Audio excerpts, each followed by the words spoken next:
Genetics and evolution.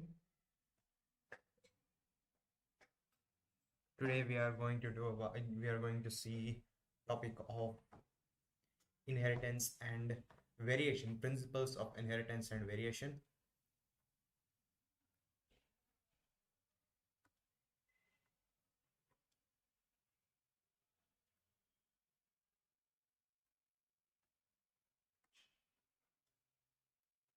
Principles of inheritance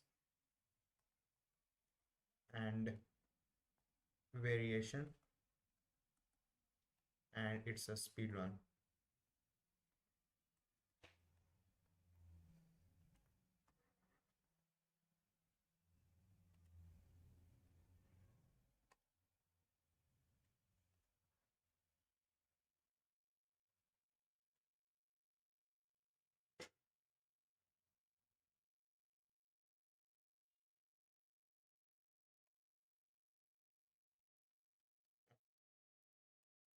The unit is genetics and evolution. Under this unit, we will see three chapters of principles and variation, which we are going to see today. Molecular basis of inheritance, which I completed the first revision in my previous video, and evolution, which I may do later. The work of Mendel and others who followed him gave us this is no need highlighting here, actually it is important, but let's just read it up.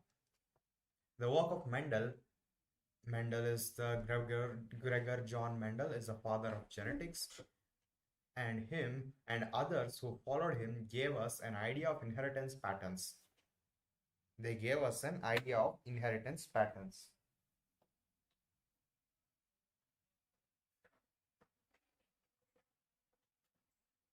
However, the nature of those factors which determine the phenotype was not very clear. We will talk more about this into the chapter. As these factors represent the genetic basis of inheritance, understanding the structure of genetic material and the structural basis of genotype and phenotype conversion became the focus of attention in biology for the next century. Basically, they understood how not genetic variation, how characters are spread, but the structure of genetic material, the structural basis of genotype and phenotype conversion, these became the focus of attention in biology for the next 100 years after the finding.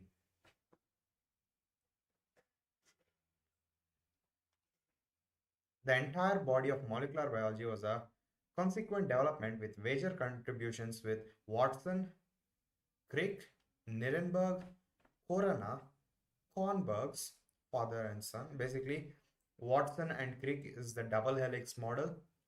Nirenberg, he, I believe, gave something about a chemical method. No, I'll see that later. Kornberg's father and son, Benzer, Monod, Brenner, etc., a parallel problem. Basically, these gave consequent development with major contributions, that is, in structure of these factors.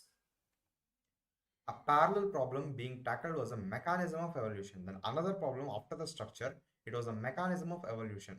Awareness in the areas of molecular genetics, structural biology, and bioinformatics have enriched our understanding in molecular basis of evolution. In this unit, the structure and function of DNA and story and theory of evolution have been examined and explained. Let's see the first chapter here. Let's just read this about James Watson and Francis Crick as well. These guys were the one who gave the double helical model. James Davy Watson was born in Chicago on 6 April 1928. In 1947, he received BSc degree in zoology. During these years, his interest in bird watching had matured into serious desire to learn genetics. This became possible when he received a fellowship for graduate study in zoology at Indiana University, Bloomington, where he received his PhD degree in 1950 on a study of the effect of hard X-rays on bacteriophage multiplication. He met Crick and discovered their common interest in solving the DNA structure. The first serious effort was unsatisfactory. The second effort, based upon more experimental evidence and better appreciation of the nucleic acid literature, resulted early in March 1953. The proposal of the complementary double helical structure configuration. Francis Harry Compton Crick was born on 8 June 1916 at Northampton, England. He studied physics at University College, London, and obtained a BSc in 1937. He completed PhD in 1954 on a thesis entitled X-ray diffraction, polypeptides and proteins. A critical influence in Crick's career was his friendship with James D. Watson, then a young man of 23, leading in 1953 to the proposal of the double helical structure for DNA and the replication scheme. Crick was made an FRS in 1959. The honors of Watson and Crick include the John Collins Warren Prize of the Massachusetts General Hospital in 1959, the Lasker Award in 1960, the Research Corporation Prize in 1962, and above all, the Nobel Prize in 1962. These are no need to be remembered this. This is just an honor of them for creating the model and for NCERT giving them, mentioning them here. Chapter 4, the main chapter here we are going to read about is principles of inheritance and variation. This is chapter 4. In this chapter, we are going to see Mendel's law of inheritance, inheritance of one gene, inheritance of two genes, sex determination, mutation, genetic disorders, and so on. Actually, that is what we're going to see in this chapter, main topics. Now let's see. Have you ever wondered why an elephant always gives rise to birth only a baby elephant and not some other animal, or why a mango seed forms only a mango plant and not another plant? Given that they do, are the offspring identical to their parents, or do they show differences in some or the other ways characteristics? Have you ever wondered why siblings sometimes look so similar to each other, or sometimes even so different?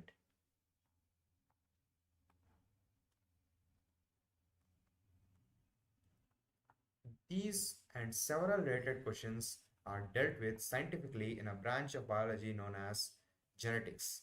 This subject deals with inheritance as well as a variation of characters from parents to offspring.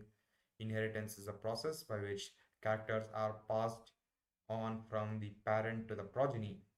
It is a basis of heredity, a point to be remembered. Basically, inheritance is a process by which characters are passed from parent to progeny. It is the basis of heredity. The process of passing on characters from parents to their children is called as inheritance, and it is the basis of heredity. Same thing. Variation is the degree by which progeny differ from their parents. A point to be remembered, variation is the degree by which progeny differ from their parents. Humans knew from as early as 18,000, I mean not 18,000, 8,000 to 1000 BC that one of the causes of variation was hidden in sexual reproduction. This is true.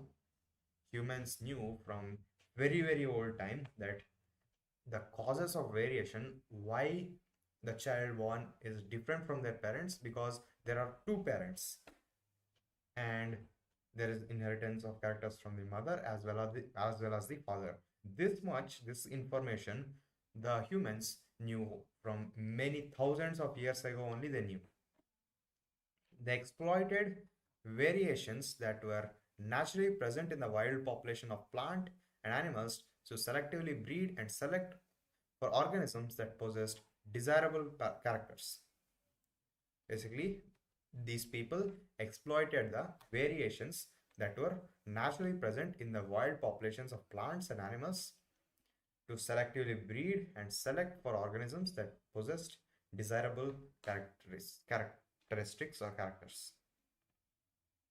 For example, through artificial selection and domestication from ancestral wild cows, we have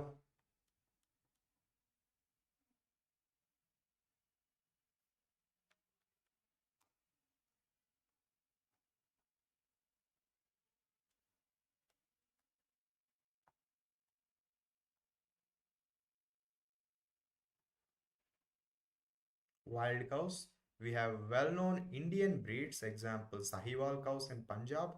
We must, however, recognize that though our ancestors knew about inheritance of characters and variation, they had very little idea about scientific basis of these phenomena.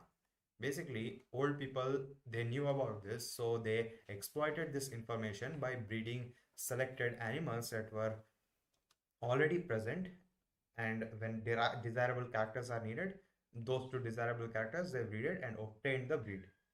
Like example, if we see the Sahiwal cows in Punjab are a breed created by the humans. And here is also a point to remember: characters and variation.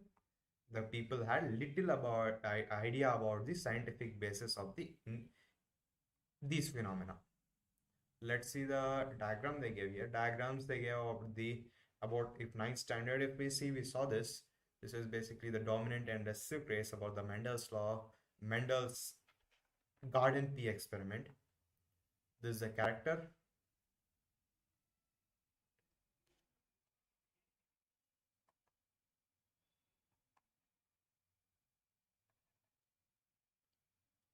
This is a character, domain trait, recessive trait. This is round, wrinkled. Basically, these are the traits here. Seed shape, seed color, and flower color, pod shape, pod color. These are all characters. Flower position, stem height, these are all characters. And dominant and recessive, these are traits, two contrasting traits. In case of dominant, that is expressed, recessive, not expressed. Here, round is a trait, wrinkled is a trait, yellow is a trait. Yellow is a trait under the yellow and green are dominant and recessive traits under the seed color character. Violet and white are the dominant and recessive traits under the flower color character.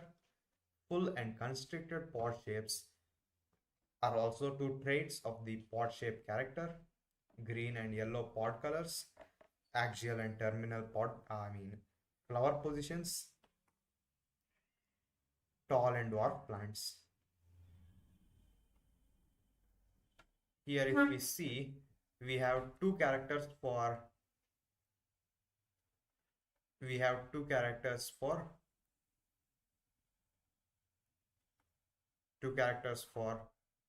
characters actually, not traits. Two characters about seed in case of garden pea, two characters in case of flower in case of garden pea, two characters in case of pod in case of garden pea.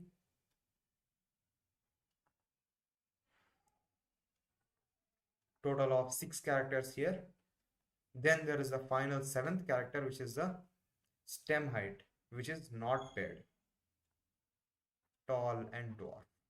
7 pairs of contrasting pair of characters studied by Mendel.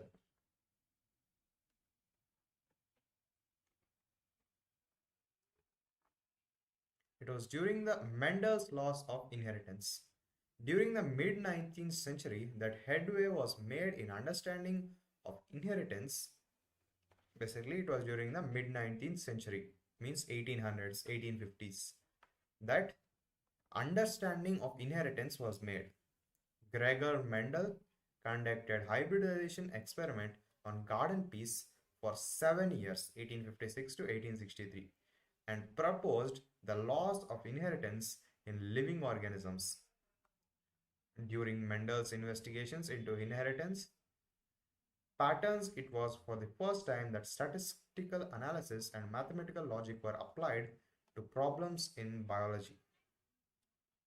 Basically, during Mendel's investigation to inheritance, patterns, it was for the first time mathematics, statistical analysis. This logic was used in biology. Normally, mathematics and biology are polar subjects, but here if we see, they are used in Mendel used mathematics in biology. His experiments had a large sampling size, which gave greater credibility to the data that he collected. Point to be remembered, his experiments had a large sampling size, which gave greater credibility to the data he collected. Basically, his data, like he did much more experimentation, so based on that data only, he gave whatever theories he gave, so it is more credible, more believable.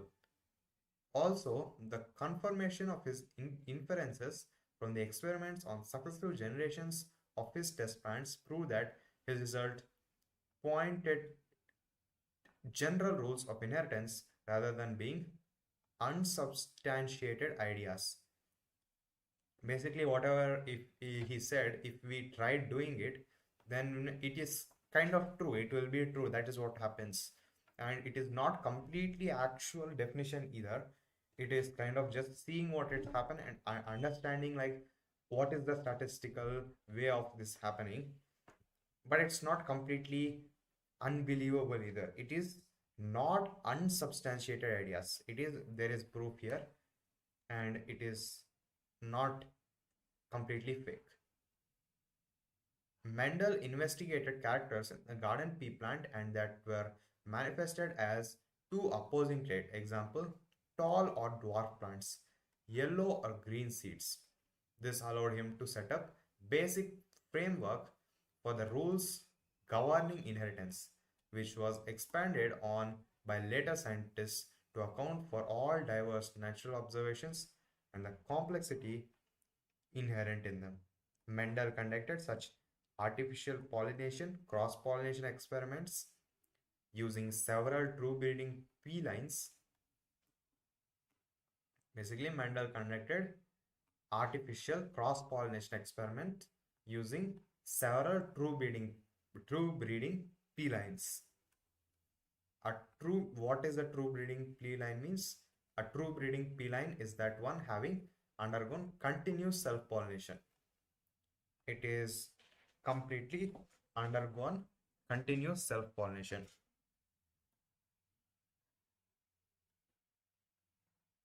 Shows that stable trait inheritance and expression for several generations. Mendel selected 14 true breeding pea plant varieties as pairs which were similar except for one character with contrasting traits. Basically, Mendel selected 14 true breeding pea plant varieties. These are true pure lines as pairs which were similar except for one character with contrasting traits. Basically, the plants were having everything in these 7 contrasting characters. If we see, everything will be same in these 14 plants.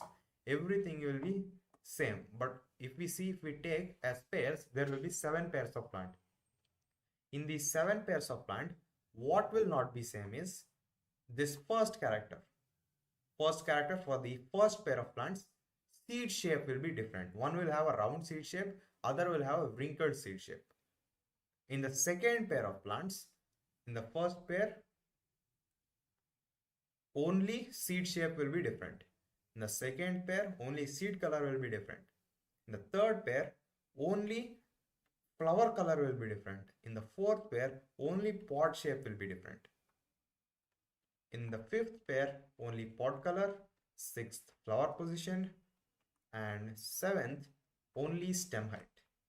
Other all characters are same.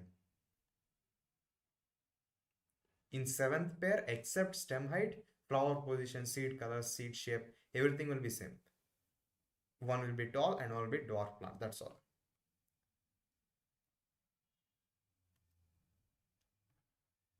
Some of the contrasting traits selected were smooth or wrinkled seeds, yellow or green seeds, inflated full or constricted green or yellow pods, and tall or dwarf plants.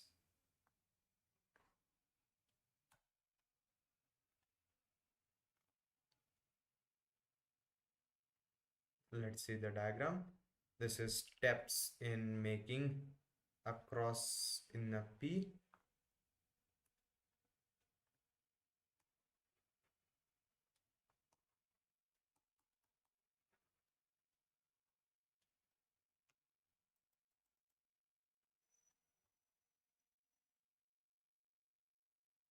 There's the steps in making cross in a P. Basically, we saw in the first chapter two techniques of the emasculation and bagging techniques. He used these techniques as the P is a bisexual plant. He first removed the anthers in case of a female plant. This is the emasculation technique, and he bagged them. Then later, he crossed them with the male parent.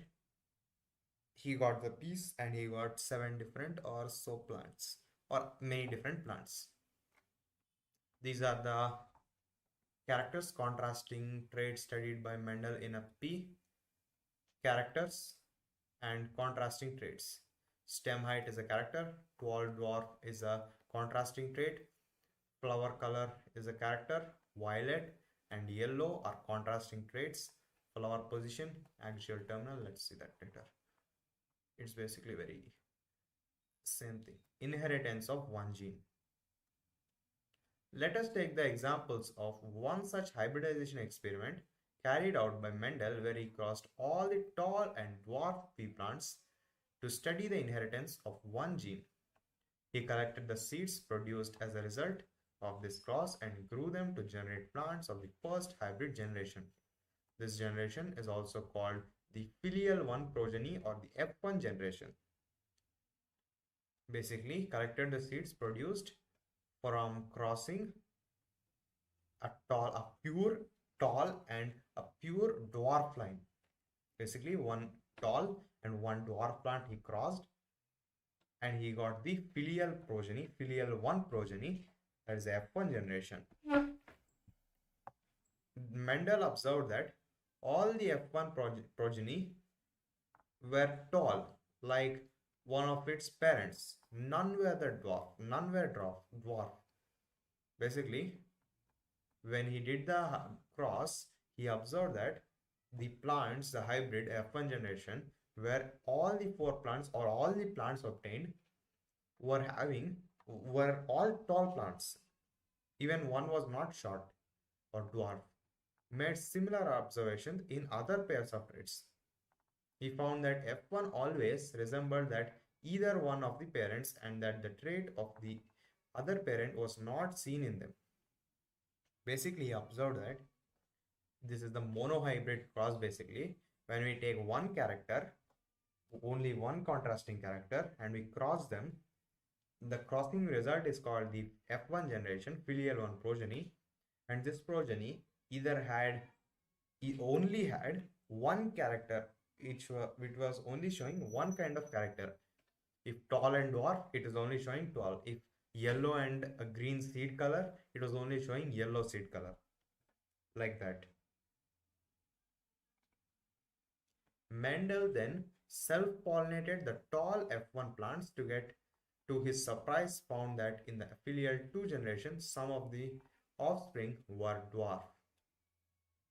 Basically, again then F1 progeny was obtained. Then he crossed this F1 generation with the F1 generation, and the next generation is called the F2 generation, and the filial 2 generation, he found that some of the offsprings were actually dwarf. Even though the F1 generation didn't have any dwarf plants, the F2 generation had dwarf plants.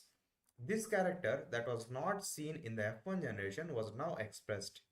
The proportion of plants that were dwarf were 1/4 and F2 plants, while 3/4 of the F2 plants were tall. Basically saying, out of 4 plants, 4 F2 progeny, if we take 4 F2 progeny, in this 4 F2 progeny, 3 are tall, 1 is dwarf.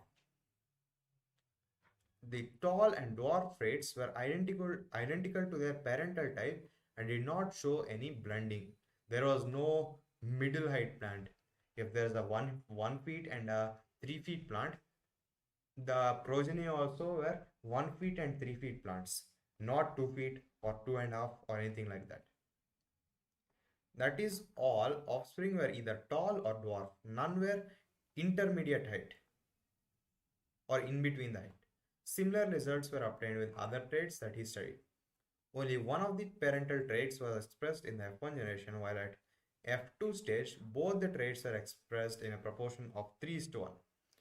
The contrasting traits did not show any blending either at F1 or F2 stages. Based on these observations,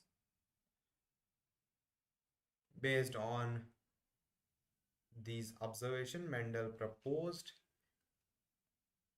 what's going on here.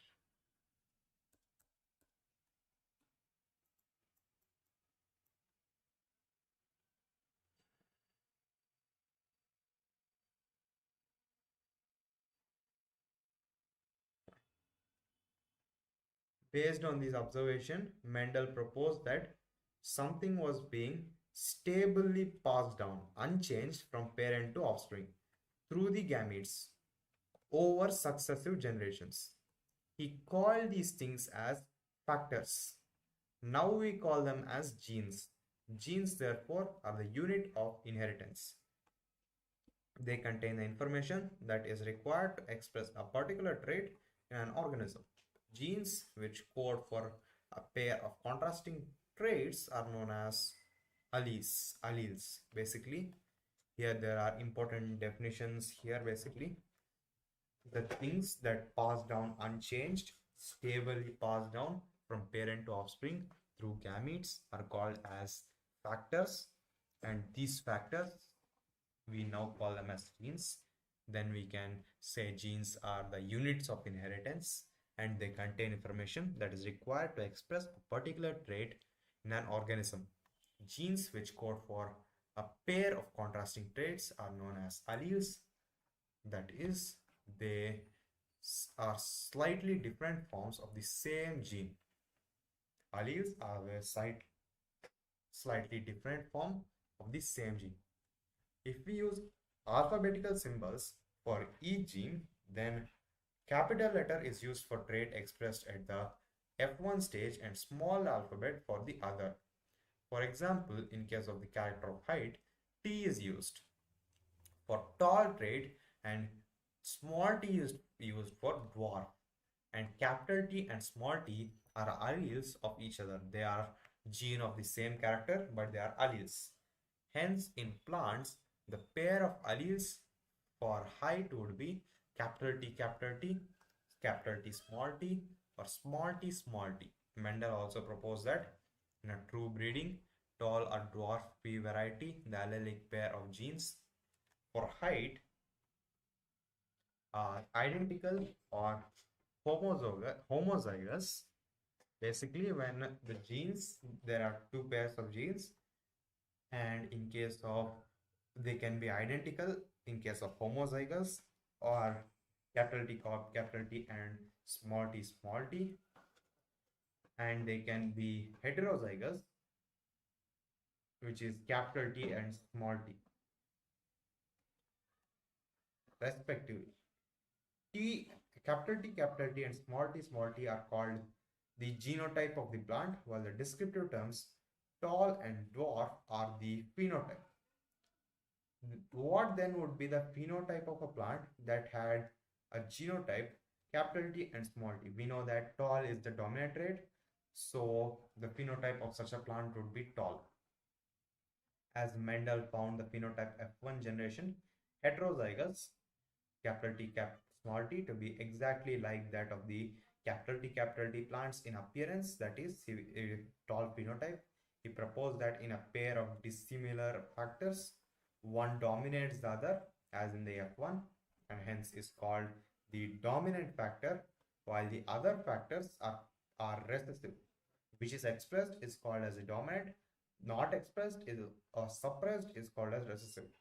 In this case, capital T for tallness is dominant over small t for dwarfness, which is the dwarfness small t is called as recessive. He observed identical behavior for all the other characters, traits, and trait pairs basically that he studied. This kind of observation he did not only for the tallness and dwarfness, but also the 6 other characters of the garden pea plant. It is convenient and logical to use the capital and lowercase of an alphabetical symbol to remember this concept of dominance and recessiveness. Basically, why we are using alphabets in case of this here, because it is convenient to remember capital and lowercase. Capital is dominant, small is recessive. Yes, small letter is recessive. Do not use capital T for tall and small d for dwarf, because you will find it difficult to remember whether capital T and D are alleles of the same gene or character or not. Basically, when you use the same letter, you will know that they are the alleles of the same gene. But if you use two different letters, you will not know if they are the alleles of the same gene or not. Alleles can be similar as in case of homozygous, that is capital D and capital T, or small t and small t, or can be dissimilar in the case of heterozygous alleles, that is capital T and small t. Since the heterozygous plant is basically heterozygous for genes controlling one character, height is a monohybrid, and the cross between capital T and small t is a monohybrid cross. It is a monohybrid cross because we are only passing one kind of character. This is the checkers board or the Punnett square. These are the gametes possible.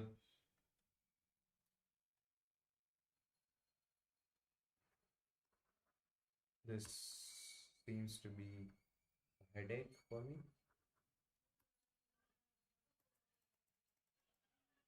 Fine. Let's use a pencil.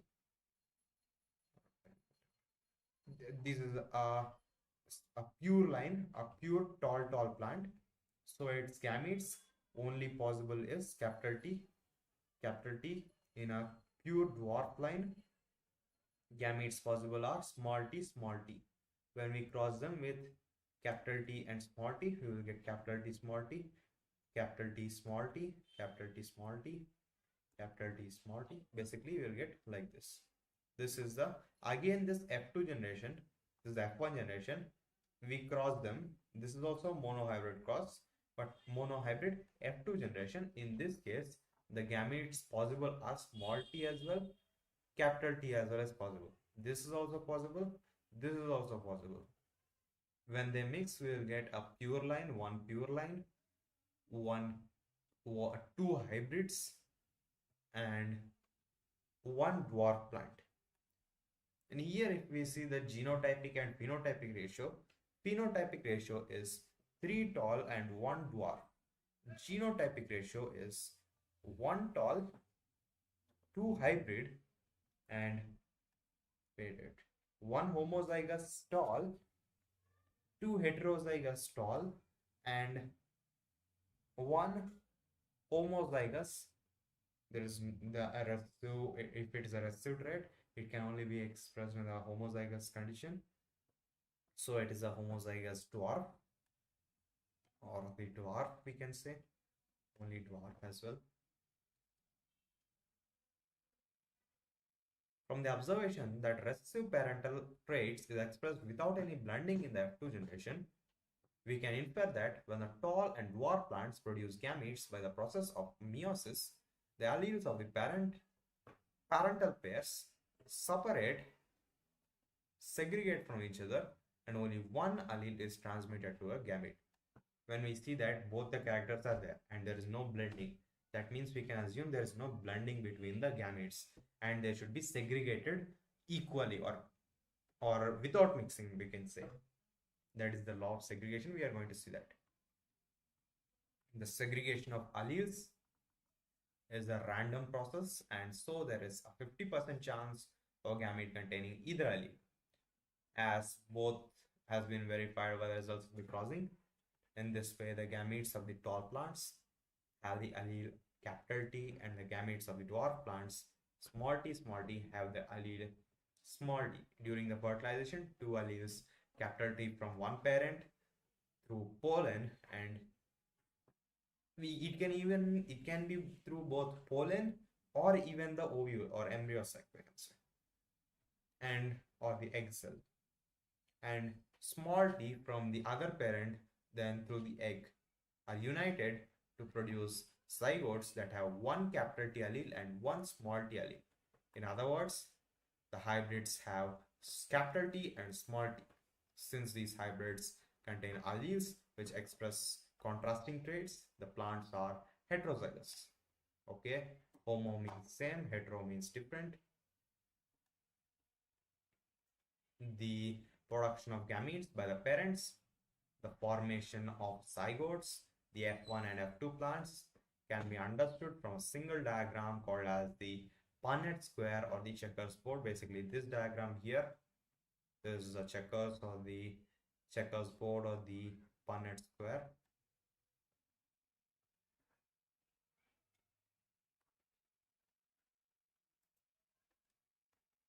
Okay, let's continue.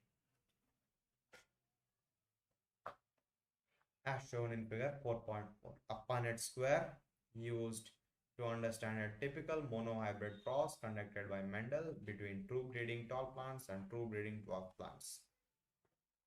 It was developed by a British genetist, Reginald C. Punnett. It is somewhat important and it is better to be remembered. Reginald C. Punnett, it is a graphical representation to calculate the probability of all possible genotypes of offspring in a genetic cross. The possible gametes are written on the two sides. Usually the top row and the left column. All possible combinations are represented in boxes below the squares, which generate a square output form. The Punnett square shows that parental tall capital T, male, and dwarf tall, dwarf not tall, dwarf small t female plants. The gametes produced by them and the F1 capital T small t progeny. The F1 plants of genotype capital T are self-pollinated. Basically, they are saying the F1 generation undergoes a self-pollination. That is the crossing between the F1 generation. These are the female and the male symbols used to denote female and male respectively. Female is always X, male is always pollen, but the genotypes may be different. The male also can be capital T small t. It can be small t or capital T. Female also can be capital T small t or small t. Heterozygous, homozygous, whatever it may be.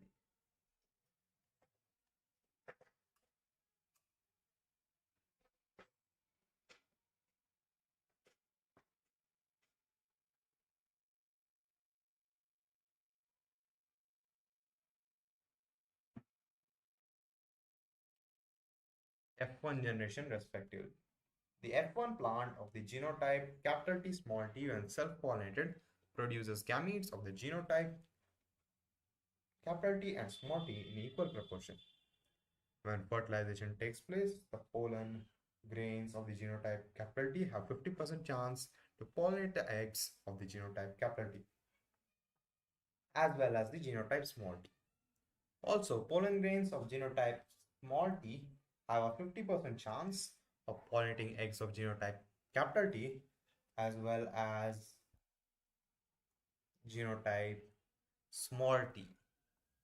As a result, random fertilization, the resultant zygotes can be of the genotypes capital T small t, or small t small t. From the Punnett square, it is easily seen that 1:4 of the random fertilization lead to capital T, 1:2. 1:2 meaning half of the fertilization lead to capital T small t heterozygous, and 1/4 of the fertilization lead to small t. Although the F1 have a genotype capital T and small t, but the phenotypic character seen is tall at F2. 3/4 of the plants are tall, whereas some of them are homozygous while the others are heterozygous. Externally, outside we cannot distinguish it as a homozygous or heterozygous plants. Hence, with the genotype pair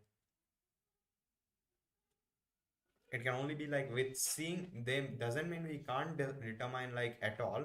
They're saying we can't determine by seeing, like outside appearance we cannot see and say it is a capital T or capital T small t. We cannot say. For a dwarf plant we can say it is small t, but for a tall plant we cannot say if it's a homozygous or a heterozygous, because only one character capital T is expressed. Hence, the character capital T or tall is said to dominate over the other allele small t or the dwarf character. It is thus due to this dominance of one character over the other that all the F1 are tall, though the genotype is capital T small t. And in the filial 2 generation, the 3/4 of the plants are tall, though genotypically only, half are heterozygous and only 1/4 are actually pure lines. This leads to a phenotypic ratio of 1:3 or 3:1 with 3 tall plants and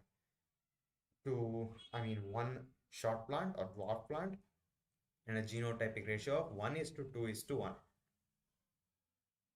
1/4 or 1/2 and 1/4 ratio of capital T, small t is mathematically condensable to form of the binomial expression ax plus by square that has the gametes bearing genes capital T or small t in equal frequency of half.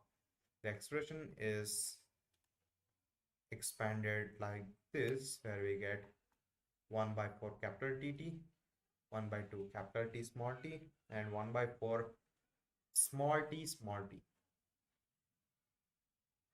Mendel self-pollinated the plants, the F2 plants, and found out that dwarf F2 plants continue to generate dwarf plants in F3 and F4 generation. He concluded that the genotype of the dwarf was homozygous small t, when basically the F2 plants, one of the F2 plants, he self-pollinated. It can be the dwarf plant, and in that dwarf plant he tried doing like self pollination he did, and no matter how many times he did self pollination, the result was always a dwarf plant. So he concluded that this dwarf plant obtained from the F2 generation's cross was actually a homozygous plant. What do you think would have happened? He would have got had What do you think he would have got had he pollinated a tall F2 plant? If he self-pollinated a pure tall F, like capital T, the pure line tall plant, then the same result will happen, where no matter how many generations if you self-pollinate as well, the result will always be a tall plant. But if you cross the heterozygous tall plant, which is capital T and small t, then you will see the result of the F2 generation. F2 cross is there, right? The F2 cross, exact same thing will happen.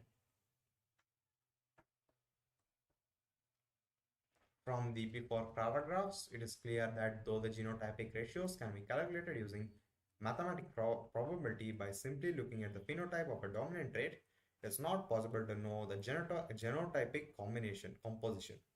That is, for example, whether a tall plant from S1 or F2 has capital T or capital T small t composition cannot be predicted. Basically, as I said before, it is kind of not predicted through possibility. Probability, we can say this much type will be approximately this many will be tall, this many will be having this kind of genotypes, that many will be having other kind of genotype. We can say that much, but we cannot say see this plant, what is the genotype of this plant. We cannot say that. We cannot predict that through probability, that is. Therefore, to determine the genotype of a tall plant at filial 2, Mendel crossed. This is the test cross here. He's describing here. What they're saying is, for finding out the genotype, he wanted to find out the genotype of a plant. How he did that is, Mendel crossed the tall plant, the capital T, small t. Like basically, we know that in the F2 generation cross, F2 generation we will get capital T, capital T small t, two capital T small t's, and small t. These both are tall. In this case, he wanted to find which will give a homozygous, which is a heterozygous.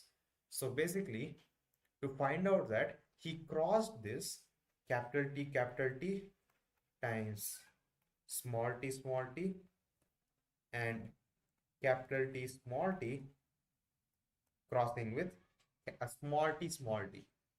This he did. When he did this, he will find, if in case of this one, this, when to find out this genotype, in this cross, we know this is the F1 generation cross, in this all will be tall plants. If that is the case, we can easily say this plant has a homozygous allele. And in case of this one, if we see, if we cross here,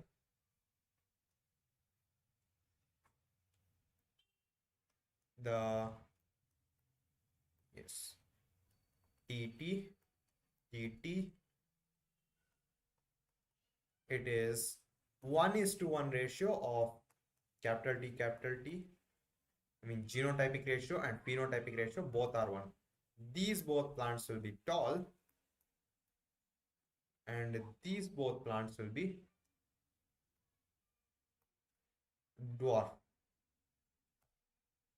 Based on this, we can identify what is the genotype. If this is what we got, the final half of the plants being dwarf and half of the plants being tall, this is the result if we get, then we are sure that the genotype was indeed capital T small t, heterozygous. But if all were tall plants, because we know that the final product is capital T small t for the F1 generation cross, this is not the F1 generation cross, this is a test cross, but we know that this is similar to the F1 generation cross. We will get the final product to be capital T and small t, all will be tall.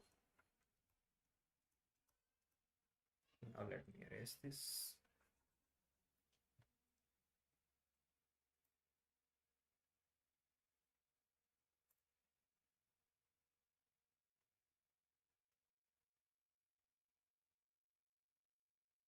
There is no undo button, I guess.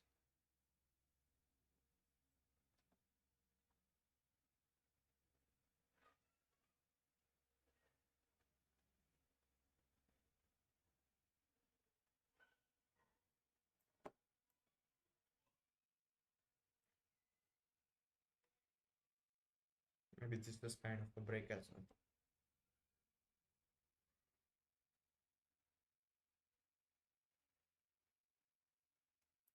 Okay, fine. Okay, let's continue. Therefore, to determine the genotype of a tall plant F2, Mendel crossed the tall plant from the F2 generation with a dwarf plant. That is, he called a test cross. In a typical test cross, an organism P plants here show a dominant phenotype and whose genotype is to be determined is crossed with a recessive parent instead of self-crossing. The progenies of such can easily be analyzed to predict the genotype of the test organism. Typical test cross, violet is dominant. Okay. Let's see the diagram of the test cross first. This is the diagrammatic representation of a test cross. He doesn't know the phenotype of this flower or plant basically. This plant, he needs to find the genotype of. This is the dominant phenotype. Genotype is unknown. There is basically saying 1W is that. W is for the violet flower, capital W. And it might be either capital W, or capital W, small w. In case of capital W like this, we will get all flowers to be violet. Interpretation, unknown flower is homozygous dominant. In case of capital W, small w, we will get 2 violet flowers and 2 like white flowers. Half of the flowers are violet and half of the flowers are white. Unknown flower is heterozygous. Now let's see the questions here. Using Punnett square, try to find out the nature of a test cross. What ratio did you get? Offspring of a test cross is 1:1. Using genotype of this cross, can you give a general definition for test cross? Using genotype of this cross, can you give general definition for test cross? When we get a 1:1 ratio, then that means it is a heterozygous recessive, and when we get a 4 is to 0 4 is to 0 recessive, then 4 is to 0 ratio, then we can say it is a homozygous plant. That is what test crosses for. Based on his observation on monohybrid process, Mendel proposed two general rules to consolidate his understanding of inheritance in monohybrid crosses. Today, these rules are called the principles or laws of inheritance. The first law or the law of dominance, and the second law or the law of segregation. He proposed two laws. That is, the first law is the law of dominance, and the second is the law of segregation. First, we will see the law of dominance. Characters are controlled by discrete units called factors, and factors occur in pairs, that is, two alleles. In a dissimilar pair of factors, one member of the pair dominates the other. The dominant and the other is recessive. The law of dominance is used to explain the expression of only one parental character in monohybrid cross and the expression of both in the F2 generation. It also explains the proportion of 3:1 obtained in the F2 generation. Next is the law of segregation. This law is based on the fact that alleles do not show any blending and both the characters are recovered as such in F2 generation. If there was a blending, there is no chance in the F2 generation we will see the dwarf plant where we didn't see the dwarf plant in the first generation, and we would have also seen blending intermediate heights if the tall was 5 feet or 3 feet and the small dwarf plant was 1 feet. We would have seen in the mixing, we would have seen 2 feet plants or so if there was any mixing. So that is why he concluded that there was no blending or mixing, and this is the law of segregation, though one of these is not seen in the F1 stage. Though the parent contains two alleles during the gamete formation, the factors or alleles of pairs segregate from each other such that a gamete receives only one of these two factors. Of course, a homozygous parent produces all gametes that are similar, while a heterozygous one produces two kinds of gamete, each having one allele with equal proportion. Now, next is something which we normally expect, but what Mendel said doesn't happen. Here, if we see, this is the result of monohybrid cross in a plant of snapdragon. We can call it as a dog flower as well, a 4 o'clock plant as well, or it was Jalapa, I think the species name, whatever, where one allele is incompletely dominant over the other allele. Here we do not see complete dominance. Basically, if we see, this is the first parental generation. In this, there is a capital R, the dominant one. There is not complete dominance, so I won't call it the dominant one. Here there is white, which is a small r, and when this is the F1 generation, gametes are capital R here and small r here. Then in the F1 generation, if we see, all the plants are pink in color. Here, two rows happened here.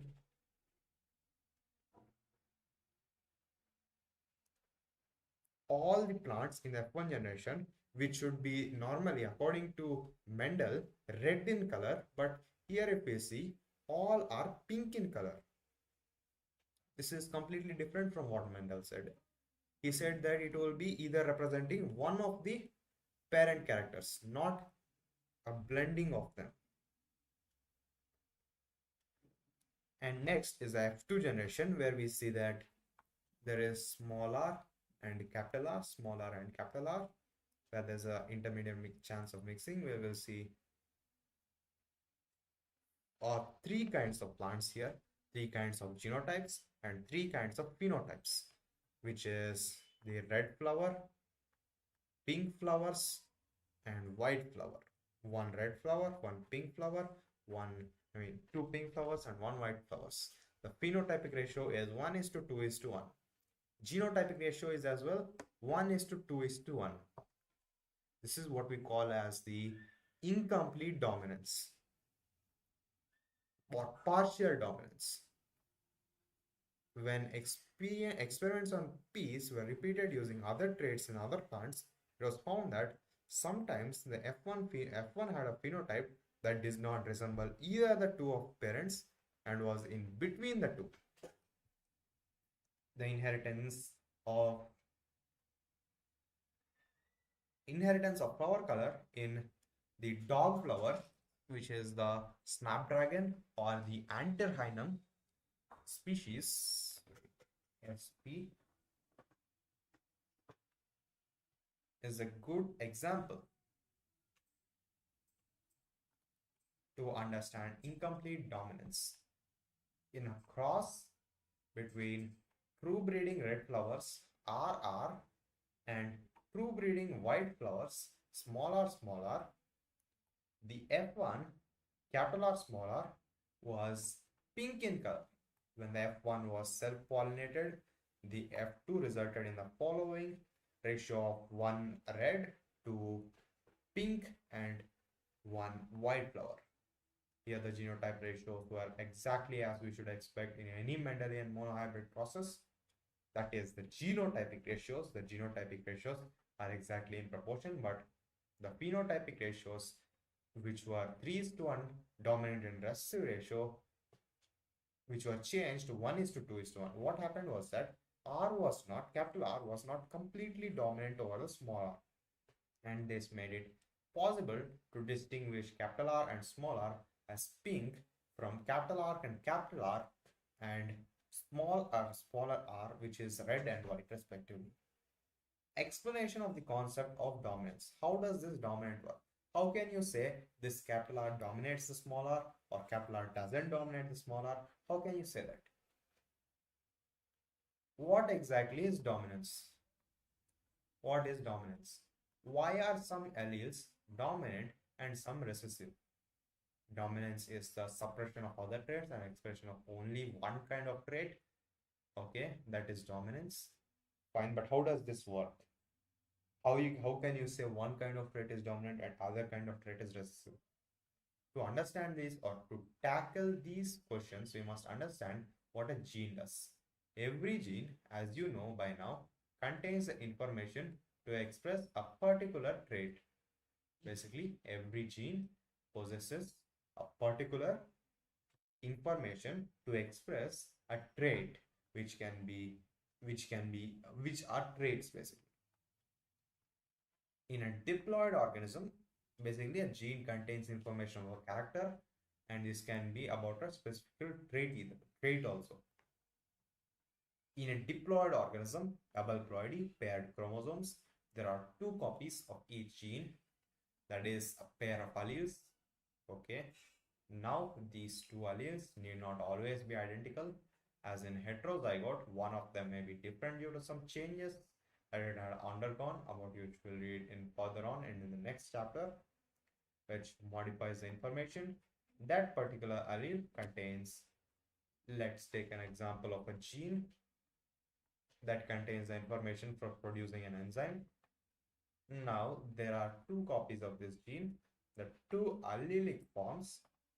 Let us assume, as in more common, that the normal allele produces the normal enzyme that is needed for the transformation of the substrate S. Theoretically, the modified allele could be responsible for the production of normal, less efficient enzyme, or a non-functional enzyme, or a no enzyme at all.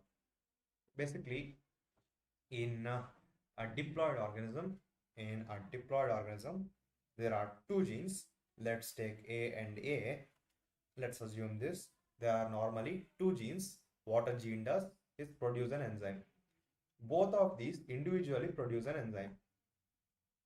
That is when this enzyme will convert it into, like, this enzyme is produced and it will express a trait after some complex processes. Now let's assume due to some changes, this is the new trait in the progeny or something else. This is the new trait. This one, as we know, it didn't change and it will continue to produce the enzyme. This will continue to produce the enzyme. But what about this modified trait? What will this do? First thing, the normal, it can produce normal or less efficient enzyme, one thing, it can do the same thing even though it's a different trait, it's a different allele, it can do the same function as the before one, or maybe it will produce a little less efficient enzyme than the normal trait, or we can completely say A is where there is a non-functional enzyme, it's not functioning at all, or we can say A is completely equal to 0, no enzyme production at all. These are the three cases where a modified trait can show, where it can produce same enzyme, it can produce a less efficient enzyme, it can produce a non-functional enzyme, it can produce a completely no enzyme at all. When in the first case where it's producing the normal enzyme case, in the first case the modified allele is equal to the unmodified allele. That is, it will produce the same phenotype trait, result in transformation of substrate S. Such equivalent alleles pairs are very common, but if the allele produces a non-functional enzyme or no enzyme, the phenotype may be affected. The phenotype trait will only depend on the functioning of the unmodified allele. The unmodified functioning allele, which represents the original phenotype, is the dominant allele, and modified allele is generally the recessive allele. Hence, in the example above, the recessive trait is seen due to non-functional enzyme or because no enzyme is produced. Okay. Now let's see one more topic here, that is codominance. Incomplete dominance, we saw that there is incomplete or partial dominance where one of the character is not getting completely dominating other character. There is an intermediate blending here where the F1 generation is resembling neither of the parents. But in case of codominance, the F1 generation will resemble not, it will also resemble neither of the parents. Actually, that is not the case. It resembles both of the parents. It resembles both of the parents. This we see in case of blood groups. Our example is blood groups. Till now we were discussing crosses where the F1 resembled either of the two parents, dominance, or was in between, resembling neither of the parents, that is incomplete dominance. But in the case of codominance, F1 generation resembles both parents. Both parents it will resemble, that is codominance. A good example is different types of red blood cells that determine the ABO blood group in human beings. The ABO blood group are controlled by the I gene. Basically here, as instead of taking I mean A or B or T, we take I here. There are this blood group is also an example for multiple allelism. One more kind of topic we are going to discuss where there are not two types of allele. It's not a pair of alleles, but a triplet of alleles. There are three alleles here. One is IA, another is IB, third one is I. This is the recessive. These both are dominant. Let's see the diagram first. Not diagram, but the table here. Let's assume the genotype of the offspring was IA and IAA.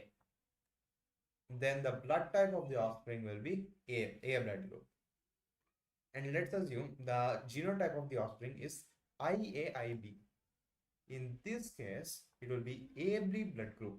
This is the codominance effect, where it's showing IA and IB, two dominant genes are there. This is the heterozygous type. And here, codominance is showing because we see an AB blood group. AB blood group. Now let's see IA and I. Here we see A because small I is a recessive group, a recessive allele, so it is not expressed when there is a normal allele or dominant allele. In this case as well, where IAIB, we will see an AB blood group, and there is an IB here, which will also is similar to IAIA, which is B blood group, and IBI is also B blood group, and I, small I, complete recessive trait is the O blood group. Now let's continue reading. The plasma membrane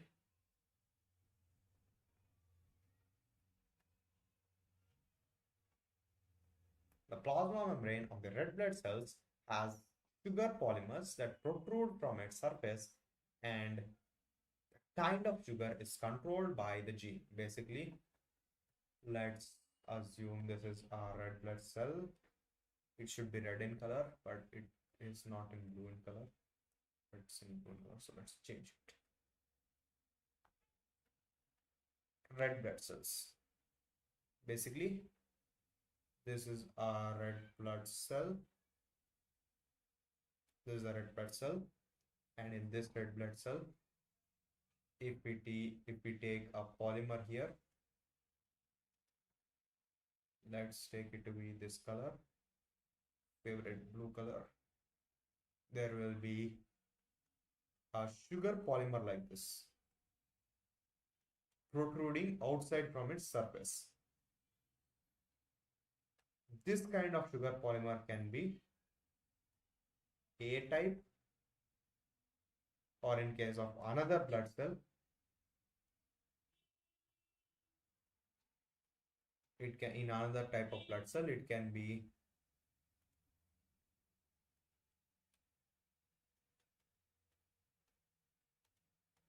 this kind of sugar polymer can be, these can be B type,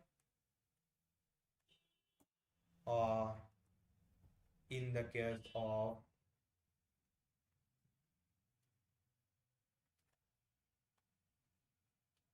one more type where the blood cells, where it will be both B and A types.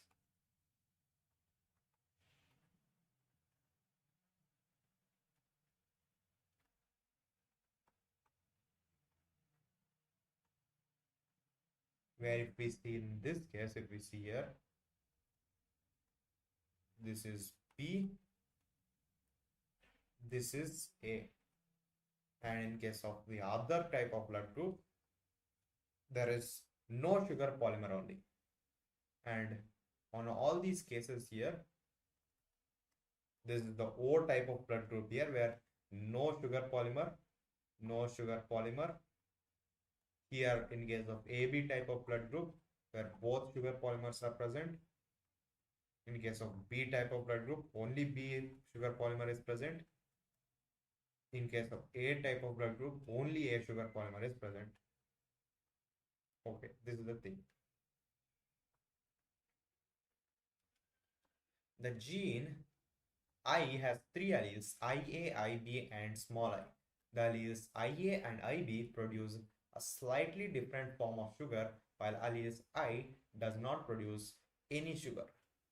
Because humans are diploid organism, each person possesses any two of these three I genes, that is IA and IB, completely dominant over I. In other words, when IA and I are present, only I expresses, because I does not produce any sugar and it is recessive. When IB and I are present, only IB expresses, but when IA and IB are present together, they both express their own types, both A and B types of sugars. Since there are three different types of alleles, there are 6 different combinations of these three alleles that are possible, and there are a total of 6 different genotypes of the human blood type. Then how many phenotypes are possible? There are only 3 types of phenotype, 4 types of phenotypes possible. That is A, B, AB, or O, even though there are 6 types of genotypes. Do you realize the example of ABO blood grouping also provides a good example for multiple alleles? Here you can see that there are more than 2, that is 3 alleles governing the same character, controlling the same character. Since an individual only 2 alleles can be present, multiple alleles can be found only when the population studies are made. Basically, in an individual, only 2 alleles will be present, but multiple alleles can be found That when like in the large population, if studies are made, there will be occasional mm, odd individuals who have multiple alleles. Occasionally, a single gene product may produce more than one effect. For example, starch synthesis in peas is controlled by one gene. Okay, occasionally a single gene product may produce more than one effect. For example, starch synthesis in pea is controlled by one gene. It has two alleles, capital B and small b. Starch is synthesized effectively by capital B homozygous, and therefore large starch grains are produced. In contrast, small b have lesser efficiency in starch synthesis and produce smaller starch grains. After maturation of the seeds, capital B are round, and small b are wrinkled. This is why seed is round or wrinkled. Heterozygous produce round seeds, and so B seems to be the dominant allele, but the starch grains produced are of intermediate size in the small b and capital B small b seeds. Basically, even capital B and small b genes, small b alleles, produce starch grains. They will also be round, but in the intermediate heterozygous gene or a character here trait, if you see in this character, in the heterozygous character, we see that they are not as big as the homozygous capital B seeds. They are not as small or wrinkled as the homozygous um, wrinkled seeds. They are in middle. The phenotype then formed in this angle will show incomplete dominance. This we can call it as incomplete dominance as well. Therefore, the dominance is not an autonomous feature of a gene or the product that it has information for.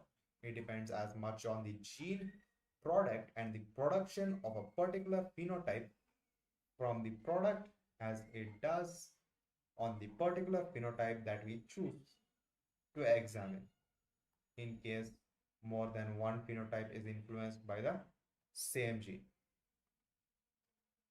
Now let's go to the dihybrid process, inheritance of two genes. Mendel also worked with and cross. Basically, I will just read it. Let's see the diagram first, and I'll just go and read it. Basically, Mendel, this two genes, inheritance of two genes is basically inheritance of, like, he considered where there only one character was varying. In case of this dihybrid cross, two characters will be varying. That is, he took it to be seed color and seed shape. In case of round yellow seed color, basically, I'll draw a pencil. This is the round and yellow seed having, these are both the dominant traits where capital R and capital Y both are dominant traits, and this is the wrinkled green seed small r and small y.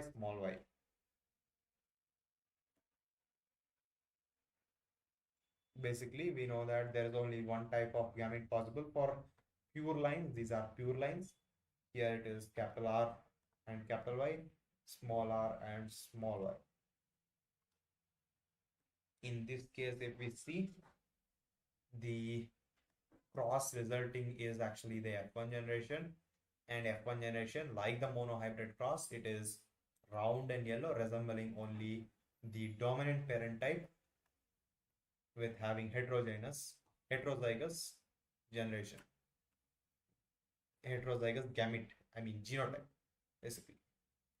Here they again took, in case of capital R and in case of here, the gametes possible can be capital R and capital Y. This is one kind of gamete.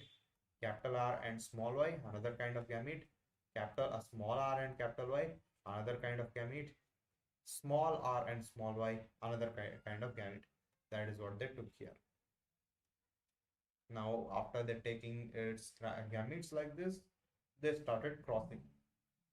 First ry and ry and small ry, this and this. We will get the first section to be all yellow and round. Second as well, we do the process. It looks very messed up. I will of course erase it. Crossing happens, and we in here we see that the phenotypic ratio is 9 is to 3 is to 3 is to 1, where 9 is the capital R, basically around yellow. This is around green. This is wrinkled yellow, and this is wrinkled green. These are the phenotypes.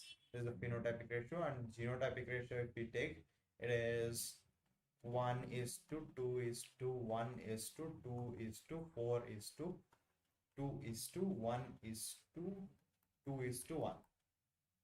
If we write like this, it is easy to remember. 2 is to 4 is to 2, 1 is to 2 is to 1, 1 is to 2 is to 1. The total number will be 1 plus 2 plus 1, 4. 4 plus 2 plus 4 plus 2 is 12. 12 plus 4 is 16. 4 4s are 16. So 16 plants in total. Now that is basically the dihybrid cross. I will not highlight it. I'll just continue to read it.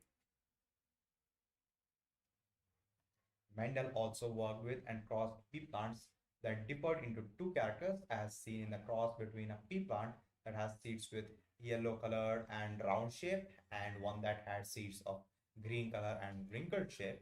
Mendel found that the resulting from the crossing of the parents had yellow colored and round colored seeds. How can you seeds? How can you tell which of the characters in the pair, yellow and green and round and wrinkled shape, was dominant? Of course, it is the yellow and round color which is dominant, because we know that in the F1 generation only the dominant traits are seen. So when F1 generation we see round and yellow, it is obviously, we know that it is round and yellow are dominant. Thus, yellow color was dominant over green and round shape was dominant over wrinkled. These results were identical to those he got when he made separate monohybrid crosses between yellow and green seeded plants and between round and wrinkled seeds. Let us use the genotype symbols: capital Y for dominant yellow seed color and small y for recessive green seed color, capital R for round shaped seeds and small r for wrinkled seed shapes. The genotype of the parent can be written as capital R, capital R, capital Y, and small r, and small y.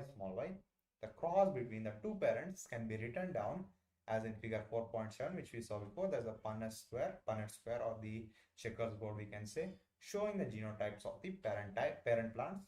The gametes capital R, capital Y, and small y unite on the fertilization to produce the F1 hybrid, capital R small r and capital Y small y. When Mendel hybridized, which basically self-pollination of the F1 plants, he found that 1/4 of the F2 plants had yellow seeds and 3/4 of the plants, F2 plants, had yellow seeds. 3:1 is the ratio, phenotypic ratio, that is for yellow and green seeds, and the yellow and green color segregated in a 3:1 ratio. Round and wrinkled shape also segregated in a 3:1 ratio, just like in a monohybrid cross. Now let's see the law of independent assortment. In hybrid cross, the above cross, the phenotypes yellow, wrinkled yellow, round, green appeared in the ratio of 9:3:3:1. Such a ratio was observed for several pairs of characters that Mendel studied. The ratio of 9:3:3:1 can be derived as a combination of series of 3 yellow, 1 green with 3 round, 1 wrinkled. This derivation can be written as follows: 3 round, 1 wrinkled, 3 yellow, 1 green, 9 round yellow, 3 wrinkled yellow, 3 round green, 1 and wrinkled green, 1. Based upon such observation on dihybrid crosses between plants differing in two traits, Mendel proposed a second set of generalizations that we call as Mendel's law of independent assortment. The law states that when two pairs of traits are combined in a hybrid, okay, when two pairs of traits, best dihybrid, combined in a hybrid, segregation of one pair of character is independent of the other pair of character. We see that individually, if we take individually the ratio for yellow and green is 1:3, no matter how many contrasting characters if we take, no matter how many contrasting characters if we take, it won't mess with each other basically. So when we see the individual monohybrid cross ratio for a single pair of contrasting traits, then we see the ratio will be 3:1 always. That is phenotypic ratio. That is in case of the garden tree plant. That is why he's saying that one pair of the contrasting traits are independent of the other pairs of the segregation. One segregation is not related to the other segregation of the pairs. The Punnett square can be effectively used to understand the independent segregation of two pairs of genes during meiosis and the production of eggs and pollen in F1 capital R, capital Y, small y plant. Consider the segregation of one pair of genes capital R and small r. 50% of the gametes have the genes capital R and the other 50% have small r. Now, besides each gamete having either capital R, small r, it should also have the allele capital Y or small y. The important thing to remember is to erase this. No, that is not an important thing to remember. Basically, the important thing to remember is that here the segregation of 50% capital R and 50% of small r is independent from the segregation of 50% of the capital Y and 50% of the small y. This is what I said before. The segregation of one pair of contrasting characters is different or independent from the other pair of the contrasting characters. Therefore, 50% of the R bearing gametes has capital Y and the other 50% has small y. Similarly, 50% of the R bearing gametes has capital Y and the other 50% has small y. Thus, there are 4 genotypes of the gametes, 4 types of pollen and 4 types of eggs.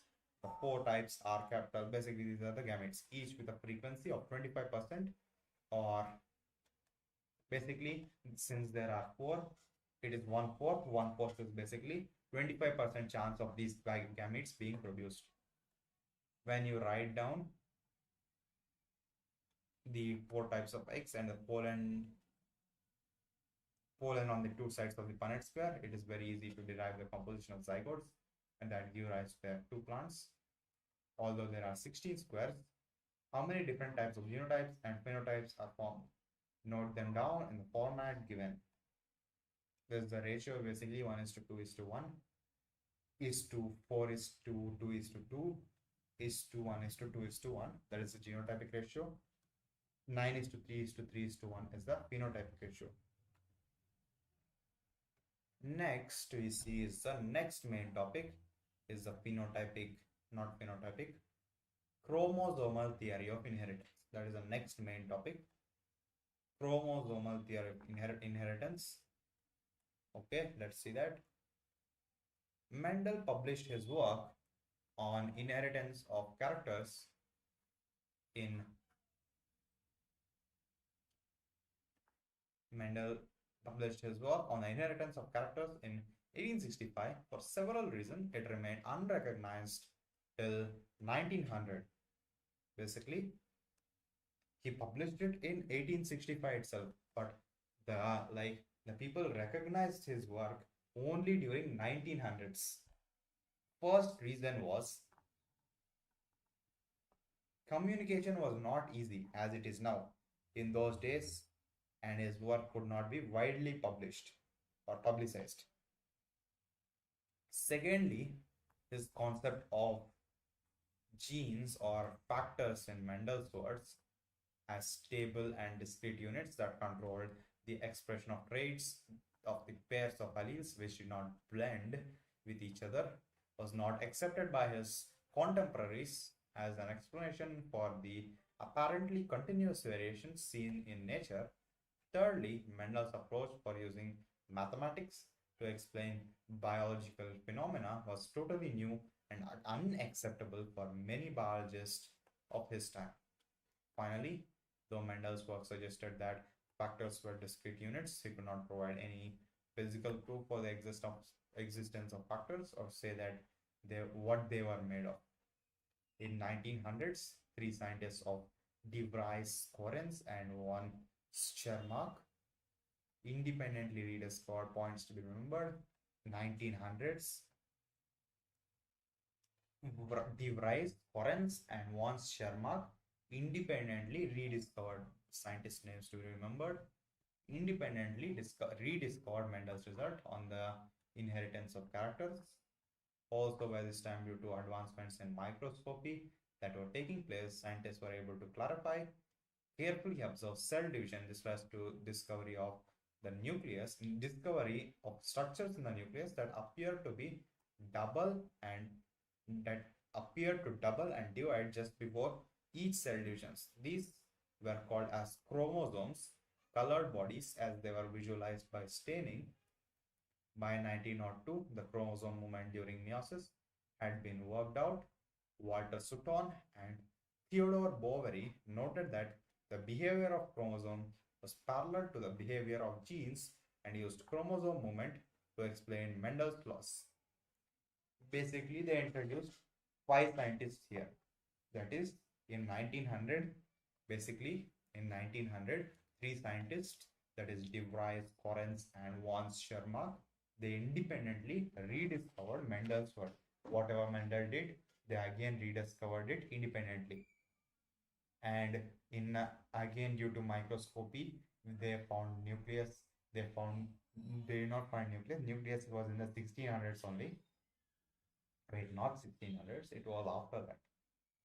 Fine, let's not talk about the nucleus. They found about chromosomes, which means colored bodies, because they can only be visualized, meaning can be seen through like staining. So these colored bodies were basically visualized, and two other scientists which were introduced were Walter Sutton and Theodore Boveri. These two scientists, like they studied Mendel's thesis or theory and defined this in the terms of the chromosome movement, how chromosome moves. Based on that, they described the segregation of factors that Mendel proposed. Recall that you have studied the behavior of chromosomes during mitosis, that is sequential division, and during meiosis, that is reductional division. The important thing to remember are that chromosomes as well as genes occur in pairs.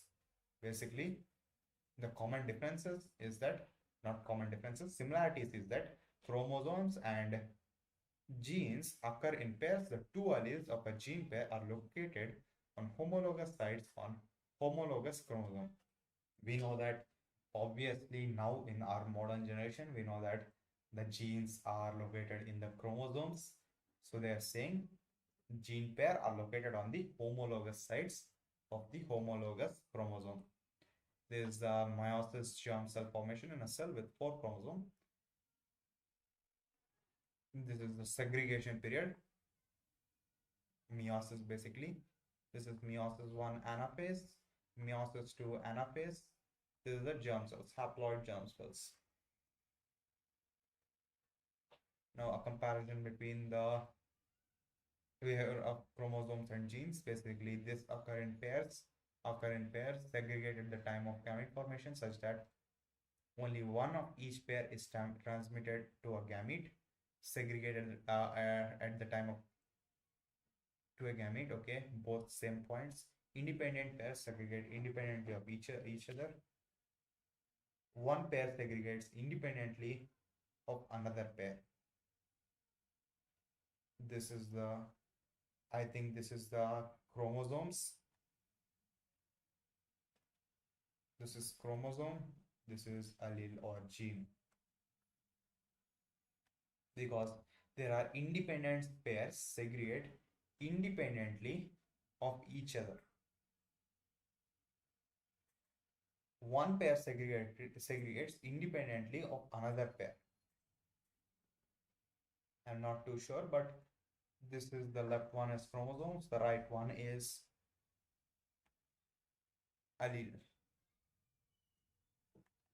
During anaphase of meiosis 1, the two chromosome pairs can align at the metaphase plate and independent of each other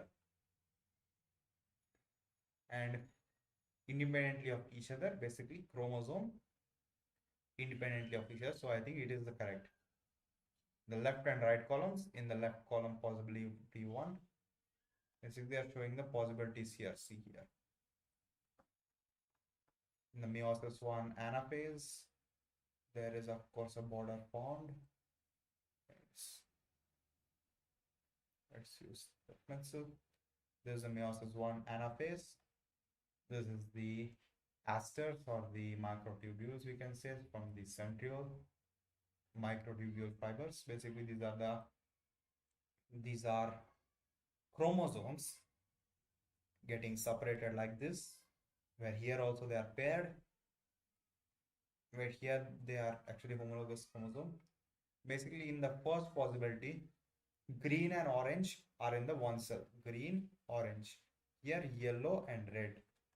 GO and YR. Here the gametes formed are G and O, G and O.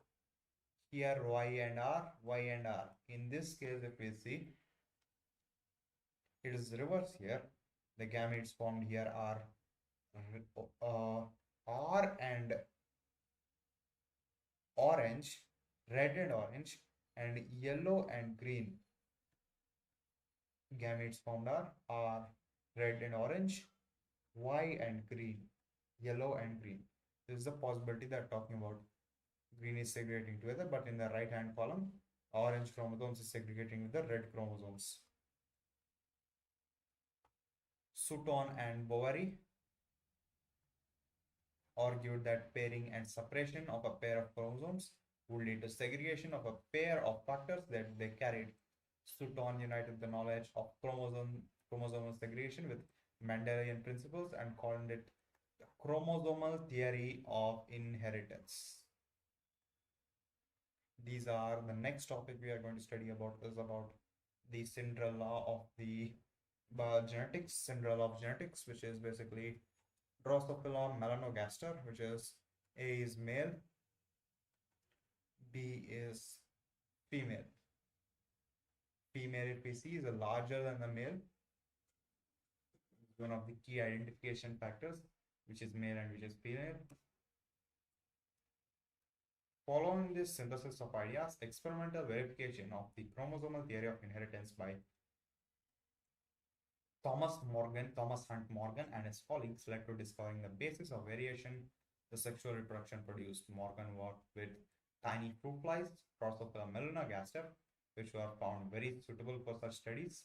They could be grown on simple synthetic medium in the laboratory. They complete their life cycle in about 2 weeks, and a single mating could produce a large number of flies, thousands of flies. Also, there were clear differences of the sexes. The male-female flies were easily distinguishable, that were through size. Also, it has many types of hereditary variations that can be seen with low power microscopes. Okay, basically, we know that according to Mendel's work saying complete dominance, that is the case, or in case of incomplete dominance, codominance also we studied about that, and we saw the segregation law, individual in assortment law, basically everything we saw. But does everything go according to the Mendel's laws? Of course not.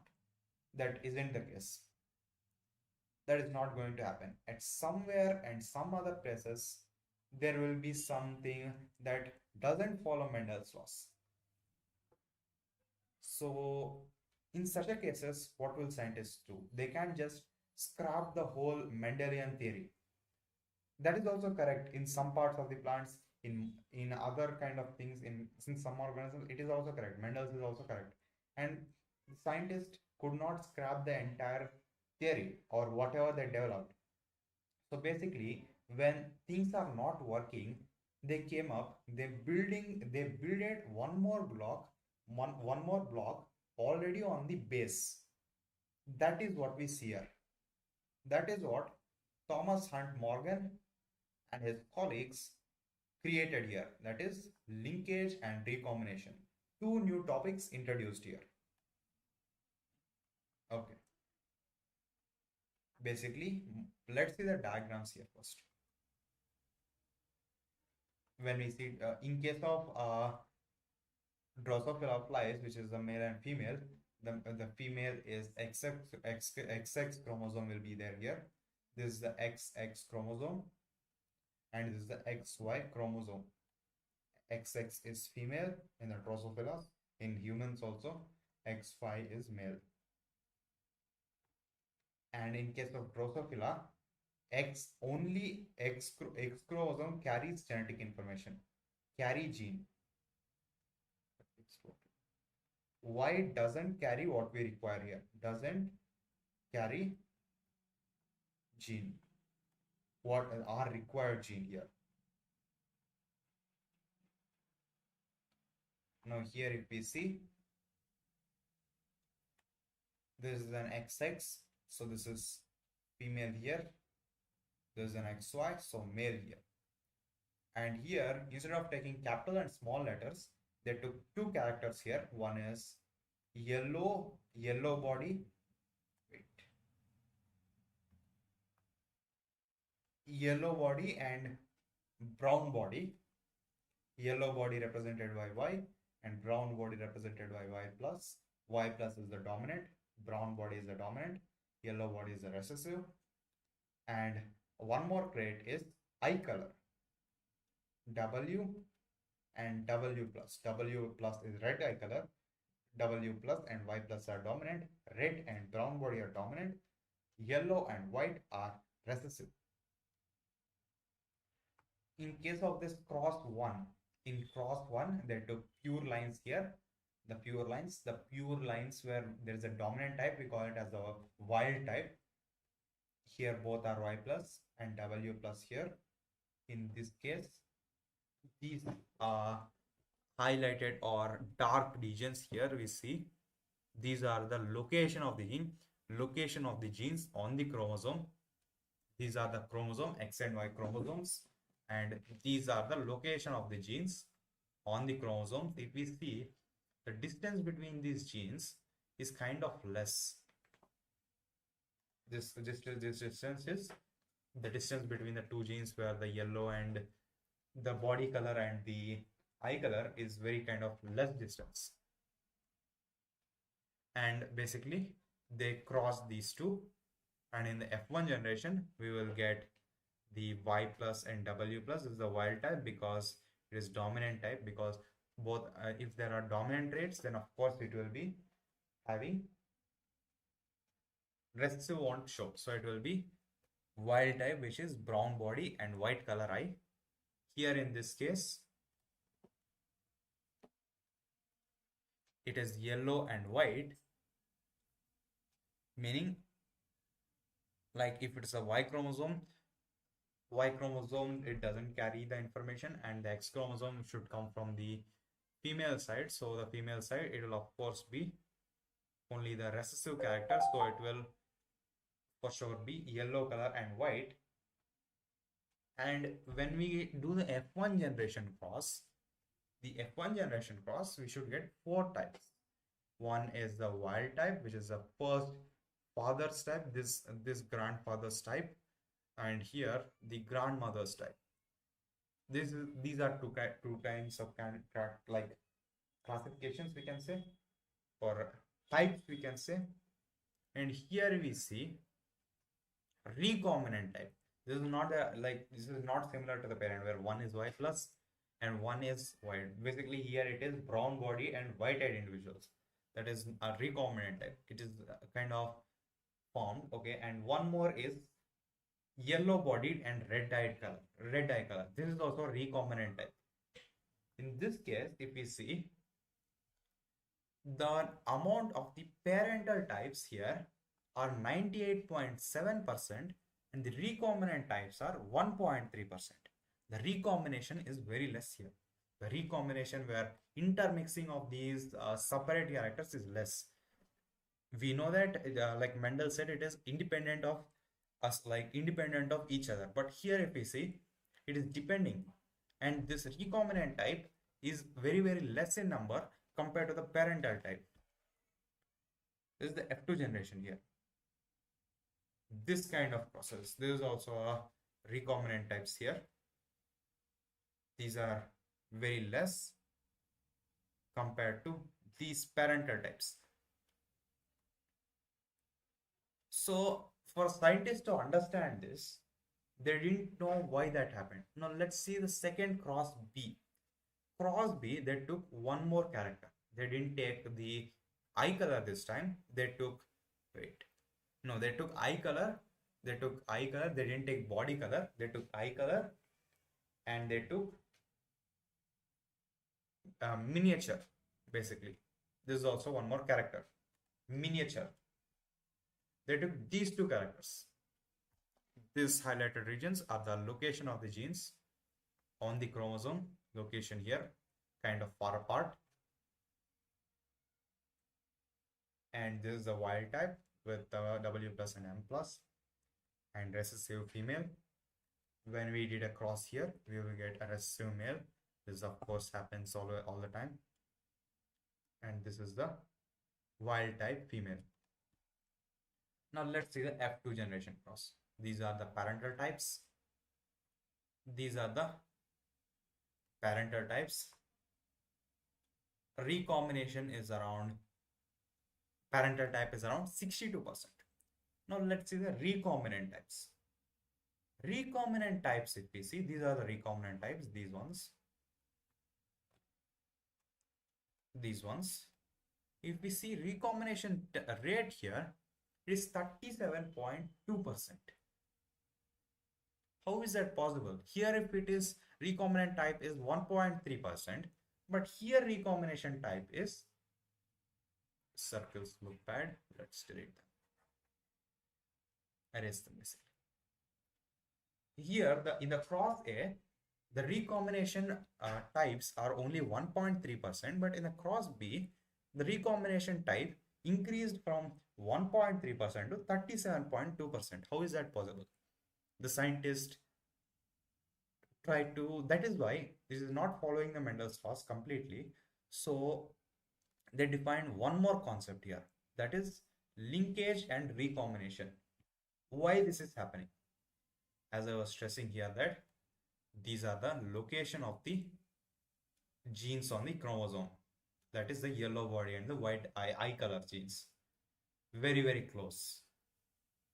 And here, the location of the miniature and the eye color, very, very far. If they are far, if they are very close, linkage is high. So a linkage basically when less distance, linkage is more. More distance, linkage is less. Linkage is less.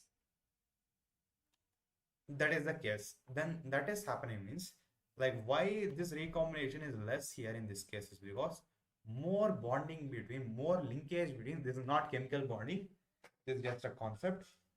The linkage between the two genes is very much high. Because of such a reason, the recombination is less. And in the second cross B, the linkage is less, so less bonding between the two genes. So recombination is comparatively more. That is how they define these concepts. Instead of completely scrapping the idea of the Mendel's theory, it is correct because of such a reason they didn't get, if the animals were, these insects were having a completely new mechanism, they didn't want to do that. And so first they built out on the Mendel's mechanism itself, and they got this linkage and recombination result.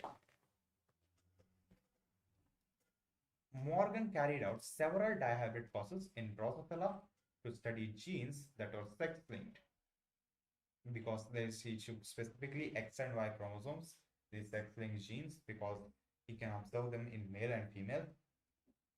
The crosses were similar to the dihybrid process carried out by Mendel in peas, For example, Morgan hybridized yellow-bodied and white-eyed female to brown-bodied red-eyed males and intercoursed their F1 progeny.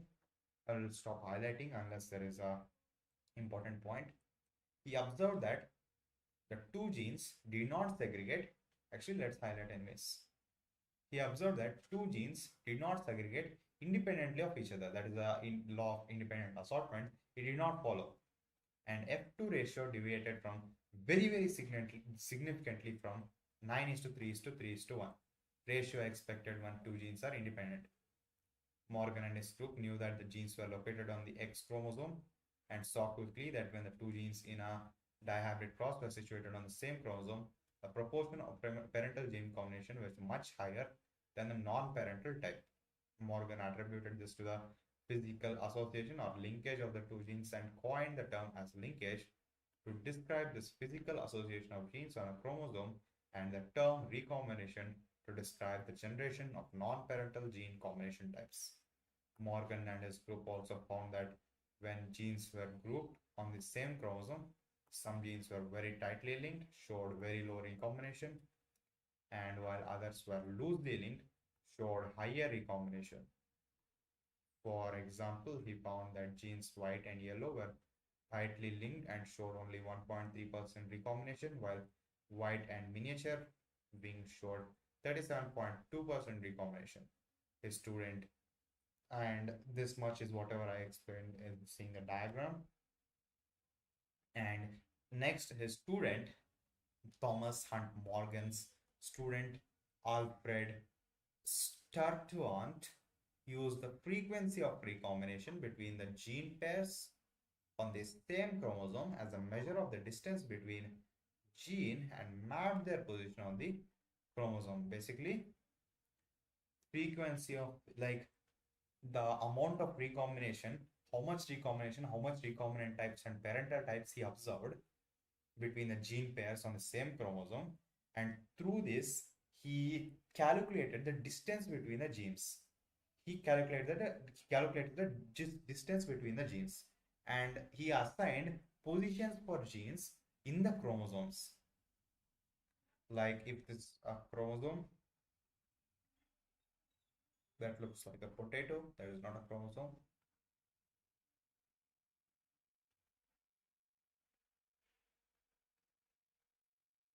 So let's assume this is a chromosome.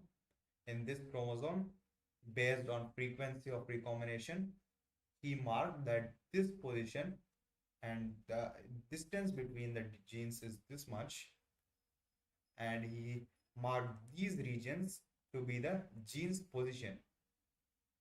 That is what he marked. He mapped them out and he called them as genetic maps. Today, genetic maps are extensively used as starting point in sequencing of whole genome, as it was done in the human genome project described later. In next chapter, we will see about the human genome project, the HGP. There we will think about it. Let's see the figure explanation. Linkage results of two dihybrid process conducted by Morgan. Cross A shows crossing between Y gene and Y and W plus. Cross B shows crossing between genes W and M. Here dominant wild types alleles are represented with the positive sign, which is a plus sign. In subscript, I mean not subscript, superscript, note the strength of linkage between small y and small w is higher than W and M due to the distances. Now let's see the next main topic. It's not actually a main topic. It is kind of only one paragraph, but we can consider it as a topic, main topic. Fine. Yes.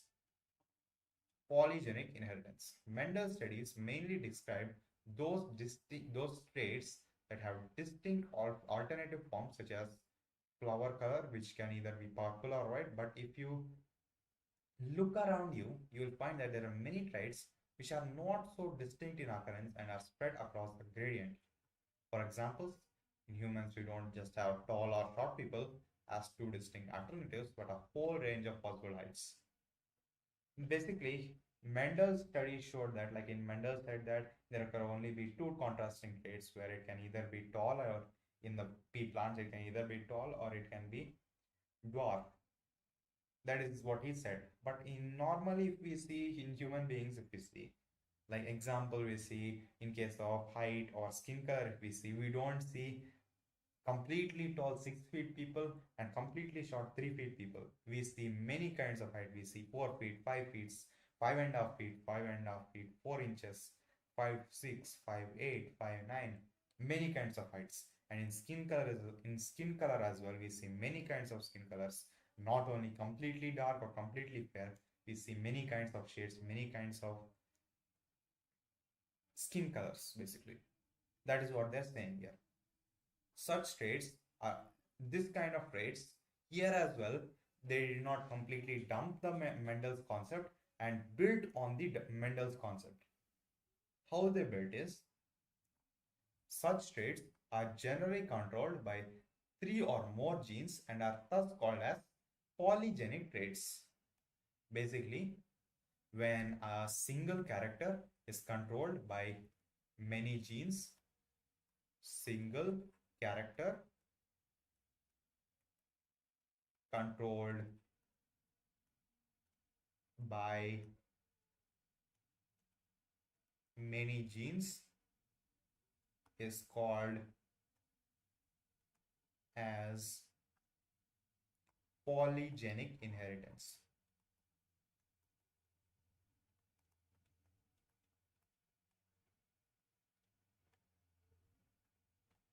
Is that the eraser I took there? Besides the involvement of multiple genes, polygenic inheritance also takes into account the influence of environment. It also takes into the account of influence of environment. Human skin color is another classic example of this. In polygenic trait, the phenotype reflects the contribution of each allele. The effect of each allele is additive. The understand is better. Let us assume there are 3 genes A, B, C, which control the skin color in humans, with the dominant forms A, B, and C responsible for dark skin color, and recessive genes small a, small b, and small c for light skin color. Okay, basically they took capital A, capital B, capital C for dominant alleles of the 3 genes, and small a, small b, small c for the recessive alleles of the same 3 genes, where the dominant alleles produce the enzyme to pigment the skin to be darker color. More the number of dominant alleles, more the darker the skin of the person. And if we see here, the genotype for all the 3 genes, if we take, it will be, this is the basic general genotype. And this person having all dominant will have the darkest skin color, and with all the recessive alleles, small will have the lightest skin color. As expected, genotypes with 3 dominant alleles and 3 recessive alleles will have an intermediate skin color.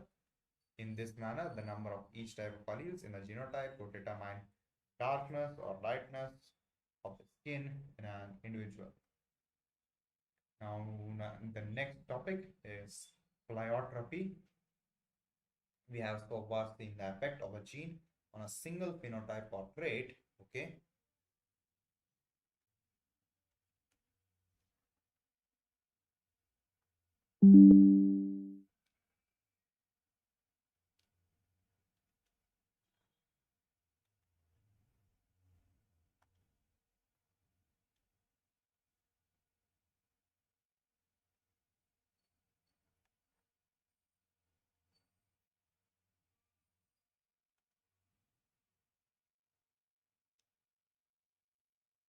Okay, let's continue. Yes. When one gene controls many characters, it's called a pleiotropic gene. Such a gene is called a pleiotropic gene. The underlying mechanism of pleiotropy in most cases is the effect of a gene on metabolic pathways which contribute towards different phenotypes. Okay, the underlying mechanism of pleiotropy, that is in most cases, is the effect of a gene on metabolic pathways. Basically, pleiotropy is mostly found not in like skin color or eye color or these kind of gene. It is found in metabolic pathways. These metabolic pathways which contribute toward different phenotypes. An example of this is the disease of phenylketonuria, which occurs in humans. The disease is caused by mutation of a gene that codes for the enzyme phenylalanine hydroxylase, a single gene mutation. This manifests itself through phenotypic expression characterized by mental retardation and reduction in the hair and skin pigmentation. Symptoms are important to be remembered. Basically, this gene is caused by this disease is caused by mutation in the gene that codes for enzyme phenylalanine hydroxylase.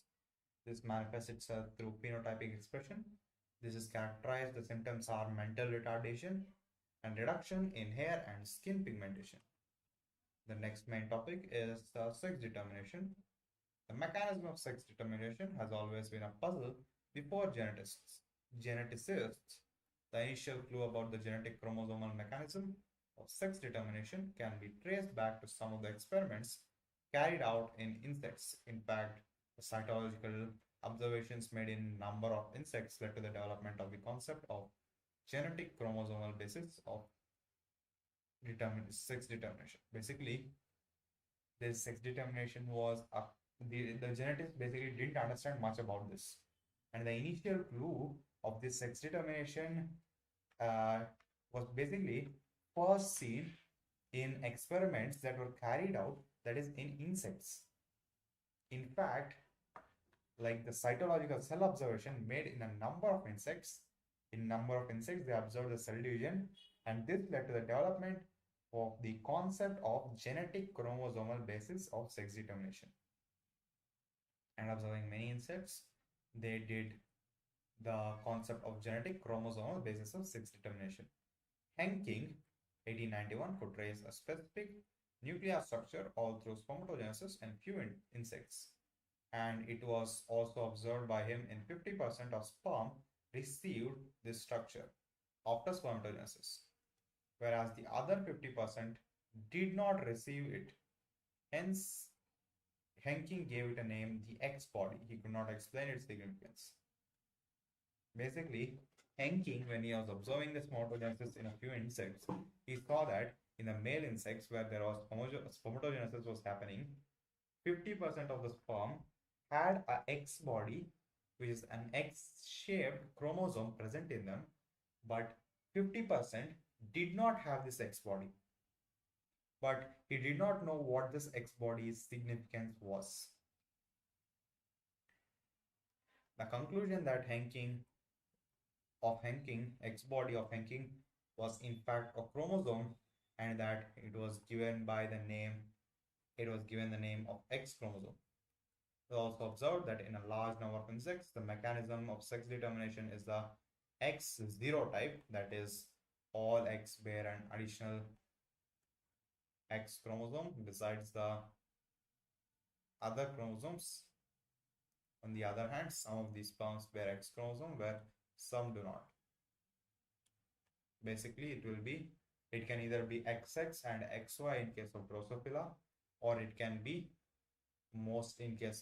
X0 for male and XX for female, where all the eggs will have the X chromosome, but some will have no chromosome. Some of the sperm will have X chromosome in case of males. Eggs fertilized by sperm having an X chromosome become females, and those fertilized by sperms that do not have an X chromosome become males. Do you think the number of chromosomes in the male and female are equal? No, of course not. When in this kind of mechanism, the male will have one less chromosome. Due to the involvement of X chromosome in the determination of sex, it was designated to be the sex chromosome, and the rest of the chromosomes were named as autosomes.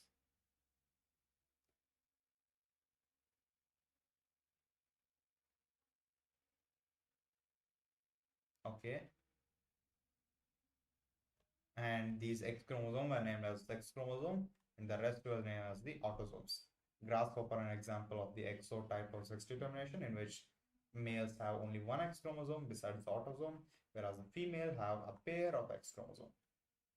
These observations led to the investigation of a number of species to understand the mechanism of sex determination.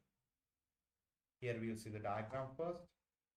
In humans, we see an XY mechanism here, whereas X and Y in males and X and X in females.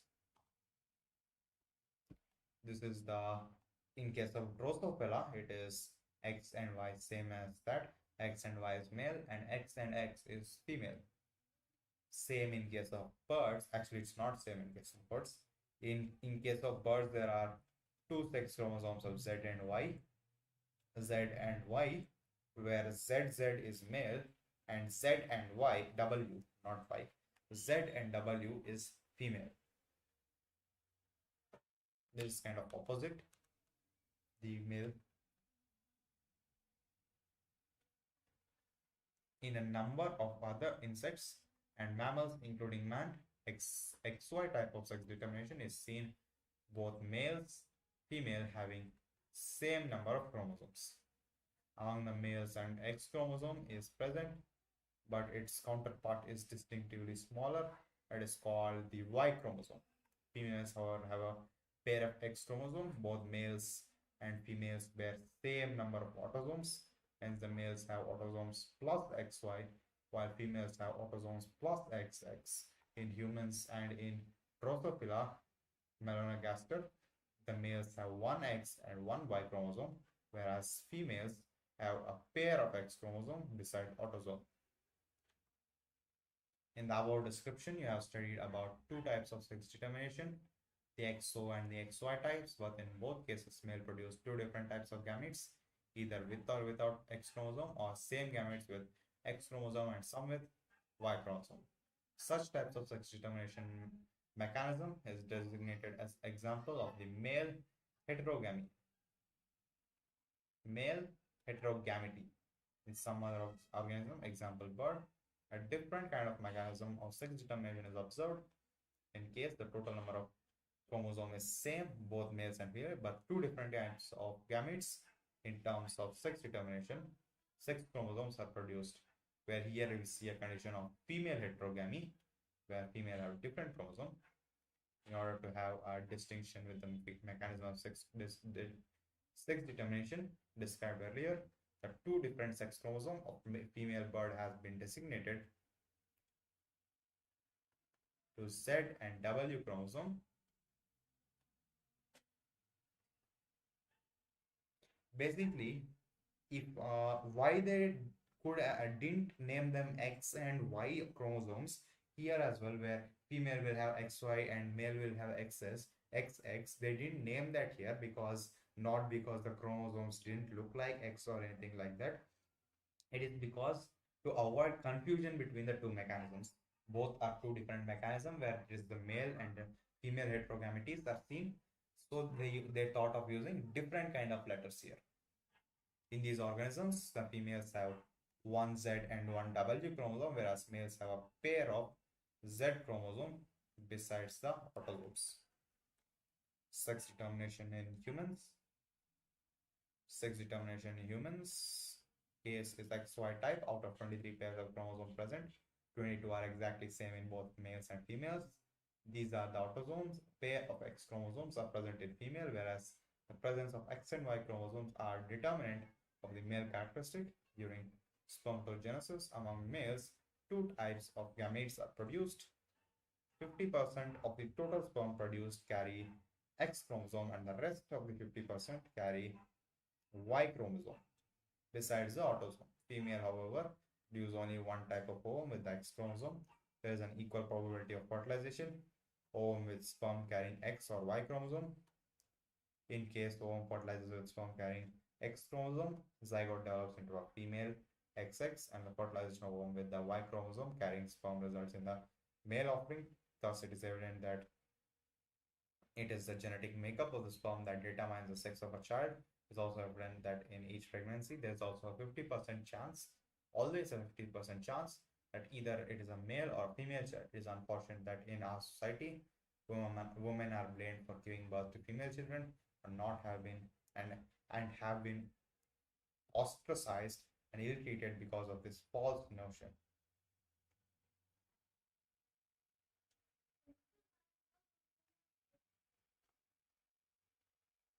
Now let's see the sex determination in honeybee. Sex determination in honeybee is basically kind of different from what we see in other organisms. In honeybee, there is a special case where male is always diploid. We see there are three types of honeybees. One is the drone. I'll write it down. There are three types of honeybees, basically the queen, fertile female, there is the worker bee, sterile female, and there is the drone bee, fertile male. These are the three types of bees. The queen, this is the only fertile female in the hive, and the worker, the most common bees, which are sterile females, and the drone, which are the fertile males. Now let me erase it.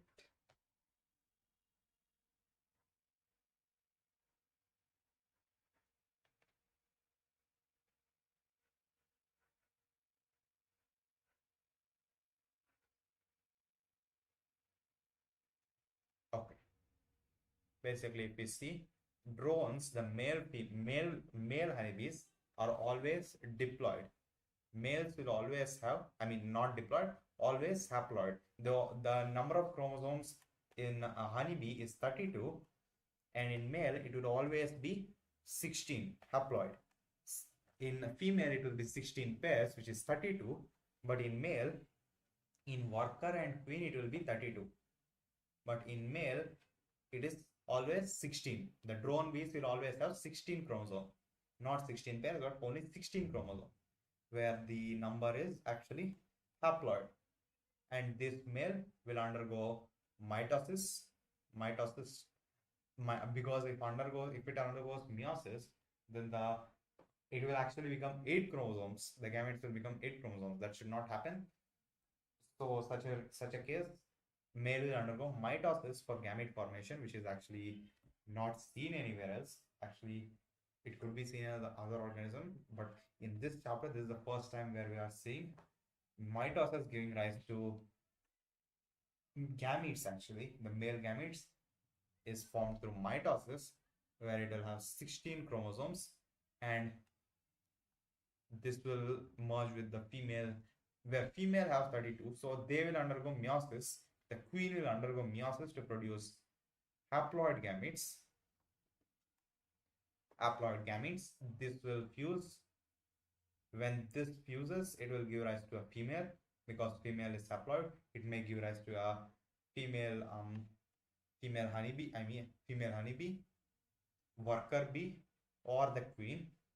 And when the eggs of the female, which do not get fertilized through parthenogenesis, the eggs will, without fertilization, will develop into the male honeybee.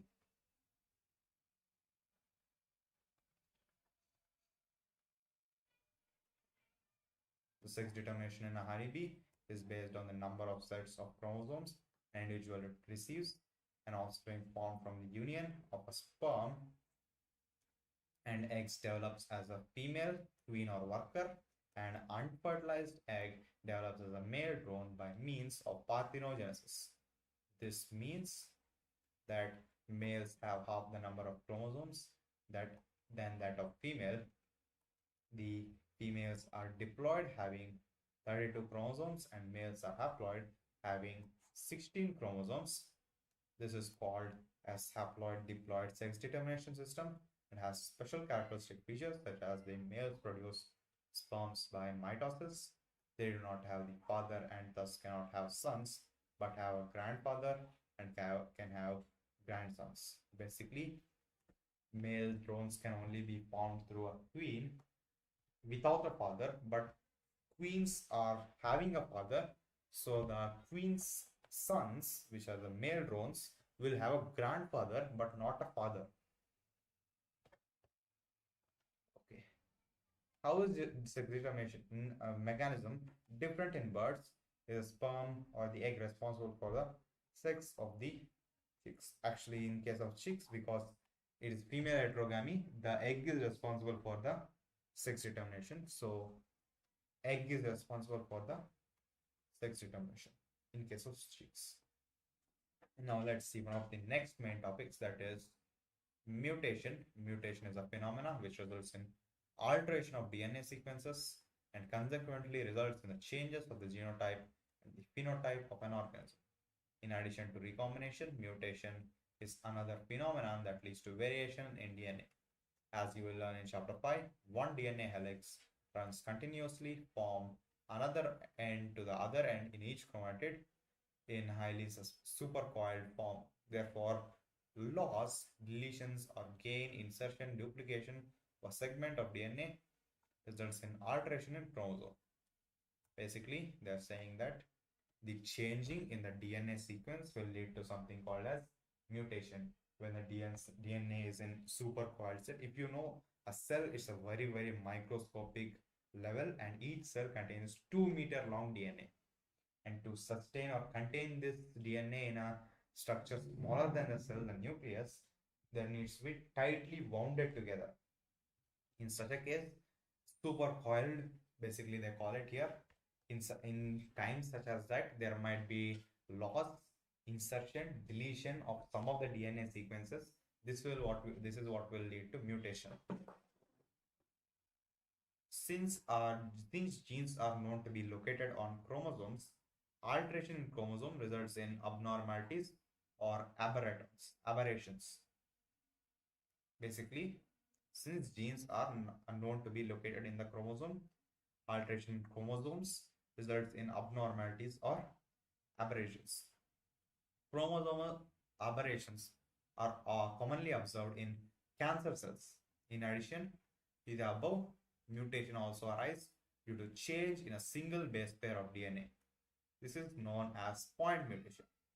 A classical example of such a mutation is sickle cell anemia, deletion and insertion of a base pair of DNA cause frame shift mutations. This is discussed more deeply in the chapter 5. The mechanism of mutation is beyond the scope of this discussion. At this level, however, there are many chemicals and physical factors that induce mutations. These are referred to as mutagens. UV radiations can cause mutations in organisms. It is mutagen. Basically, they give information here, the first information, chromosomal aberrations, disorders is observed in cancer cells, and this is point mutations is where a single base pair is altered or inserted or deleted. This will cause a frame shift mutation. This we'll discuss this more about in the next chapter.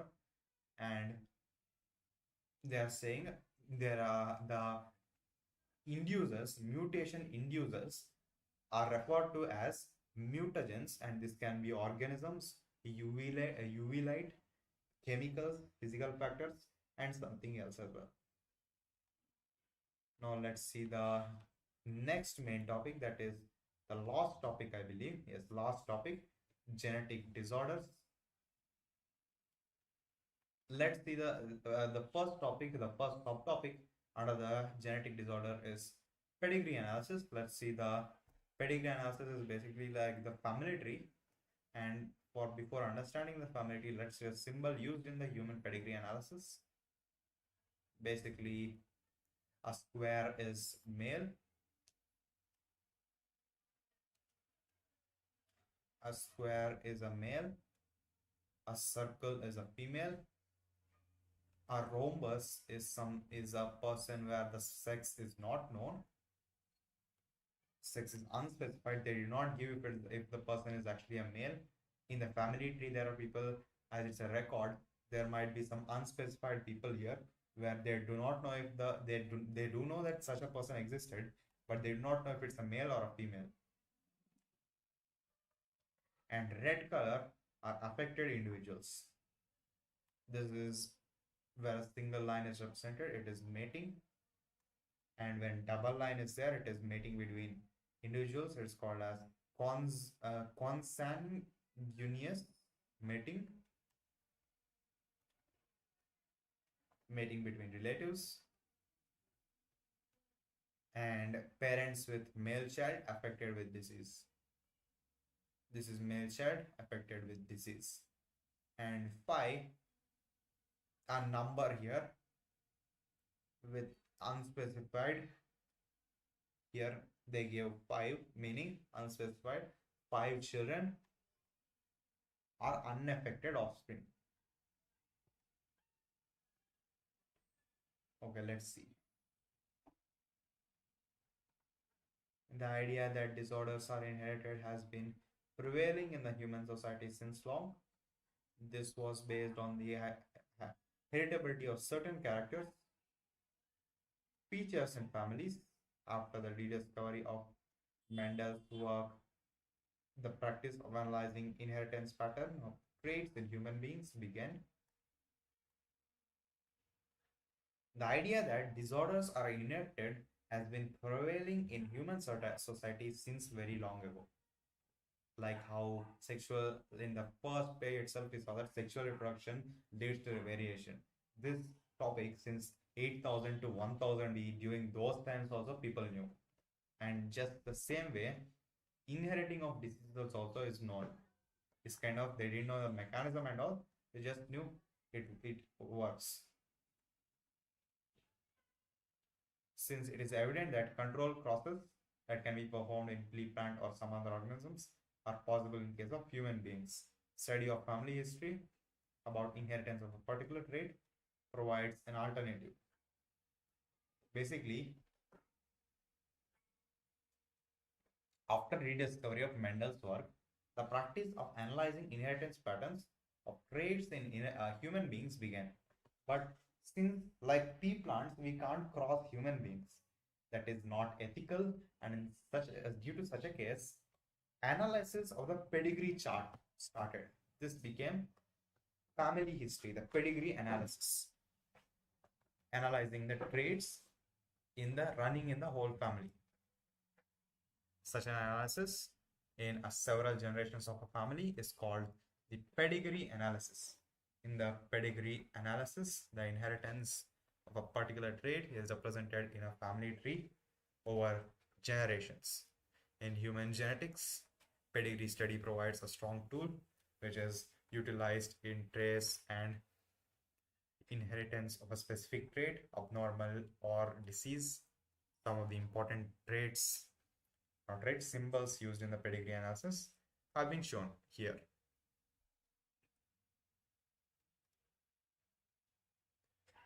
As you have studied in this chapter, each and every feature in an organism is controlled by the other gene located by one or the other gene located on the DNA, located on this chromosome. DNA is the carrier of genetic information. It is hence transmitted from one generation to the other without any change or alteration. However, changes or alteration do take place occasionally. Such alteration or change in genetic material is referred to as mutation. A number of disorders in human beings have been found to be associated with inheritance of changed or altered genes or chromosomes. Now let's see, under the chromosome genetic disorders, it is mainly divided into two kinds of disorders, that are Mendelian disorders and chromosomal disorders. Let's see the Mendelian disorders. Broadly, genetic disorders may be grouped into two categories, Mendelian disorders and chromosomal disorders.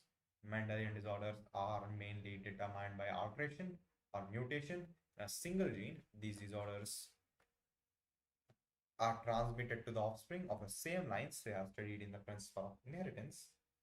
Basically, they are saying the division, and they are saying that these kind of divisions are due to inheritance of the messed up chromosome or messed up genetic material or altered genetic material, we can say.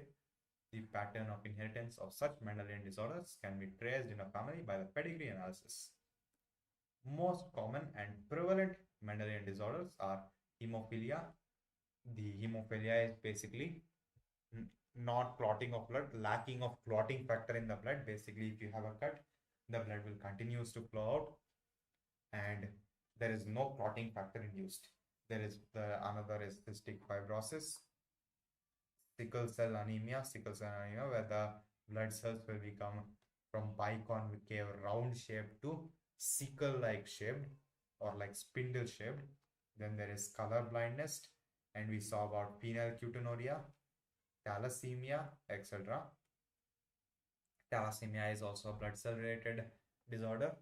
It is important to mention here that such Mendelian disorders may be dominant or recessive. By pedigree analysis, one can easily understand whether trait in question is dominant or recessive. By seeing the pedigree analysis, they are saying it's an important statement that by seeing the pedigree analysis or chart, we can say if the trait in question is dominant, dominant, recessive, autosomal, sex-linked, Y-linked, X-linked, etc. And it can also be a sex-linked chromosome in case of hemophilia. It is evident that the X-linked recessive traits show transmission from carrier female to progeny. Basically, when X-linked recessive are there, if there is an X and an XA, and XA is an altered allele, XA is an altered allele, this genotype is called as a carrier because no disease is seen here, no disease effect, no disease is seen here. This person is called a carrier, and when XA and XA is seen, this person is affected here. This female is affected, but in case of male, when this carrier has a 50% chance of giving, not 50, yes, 50% chance when this female mates or produces a male son, it can be X and Y or XA and Y, and this XA and Y is affected, so there is a 50% chance for a carrier to give an affected son, and in case of an affected, there is a 100% chance of giving an affected son. There is a 50% chance for giving, 100% chance for giving an affected son, and when the husband is also an affected person, there is a 100% chance of giving a affected daughter as well. But if the husband is not affected, there is no chance for the daughter to be having the disease, and the daughter will act as a carrier. That is what they're saying. A representative degree is shown in figure 4.14 for dominant and recessive traits. Discuss with your teacher and design pedigrees for characters linked to both autosomes and sex chromosome. Basically, this is a pedigree here. Here, if we see it affected the female, so but it didn't affect the male.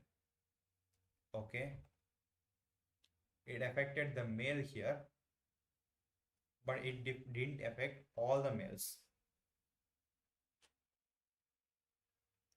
It affected the female as well, but it didn't affect. So basically, it seems to be an autosomal recessive disorder because it is not affecting everyone. If it was a autosomal dominant disorder, then even these guys would have been affected, but they are clearly not affected. So it is an autosomal recessive disorder. And in case of here, if we see here, there seems to be a carrier here. These guys are not affected, but the male is affected here. The female is also affected here, but two males here are not affected. And in case of here, one of these guys is acting as a carrier and male is affected here. When we see auto A is A is autosomal dominant trait and B is autosomal recessive trait. Now let's see the individual disorders of color blindness. It is a sex-linked disorder due to defect in either red or green cone of eye, resulting in failure to discriminate between either red and green color. This defect is due to mutation in certain genes present in the X chromosome. It occurs in 8% of males and only about 0.4% females. This is because the genes that lead to red and red-green color blindness are on the X chromosome. Male have only one X chromosome, but female have two. The son of a woman who carries the gene has 50% chance of being colorblind. The mother is not herself colorblind because the gene is recessive. That means effect is suppressed by her matching dominant normal gene. A daughter will not normally be colorblind unless her mother is a carrier and her father is colorblind. Hemophilia, the next disease. This sex-linked recessive disorder, which shows its transmission from unaffected carrier female to some of the male progeny, has been widely studied. This disease is a single protein that is a part of the cascade of proteins that involves in the clotting of blood is affected. Due to this, in an affected individual, a simple cut will result in non-stop bleeding. The heterozygous female carrier for hemophilia may transmit the disease to sons. The possibility of female becoming a hemophilic is extremely rare because the mother of such female has to be at least a carrier and the father should be hemophilic. Unviable in the later stage of life. The family pedigree of Queen Victoria shows a number of hemophilic descendants as she was the carrier of the disease. This is also, hemophilia is also called the royal disease because it was seen in the family tree of the Queen Victoria. Now the next disease we are going to see is the sickle cell anemia. This is an autosomal linked recessive trait that can be transmitted from parents to offspring when both the partners are carrier of the gene or heterozygous. The disease is controlled by a single pair of allele, that is HBA and HBS. Out of three possible genotypes, only homozygous individuals, HBS, that is HBS and HBS, show the diseased phenotypes. HBA and HBS are the alleles where HBA is the normal autosomal gene and HBS is the altered autosomal gene or allele basically, and it's an autosomal recessive disorder, so only HBS and HBS genotype will show the disease. This is rare because both the parents should act as a carrier for this disease to spread, this disorder to spread. Heterozygous HA and HBA and HBS individuals appear apparently unaffected, but they are the carrier of the disease, as there is 50% chance probability of transmission of the mutant gene to the progeny, thus exhibiting sickle cell trait. The defect is caused by the substitution of glutamic acid. Basically, this is the HBA peptide chain. There's the valine, histamine, leucine, thrombin. Not thrombin, that is something else. And here, yarrow, guess of the glutamic acid. This is the normal HBA peptide chain. Normal chain. Here, this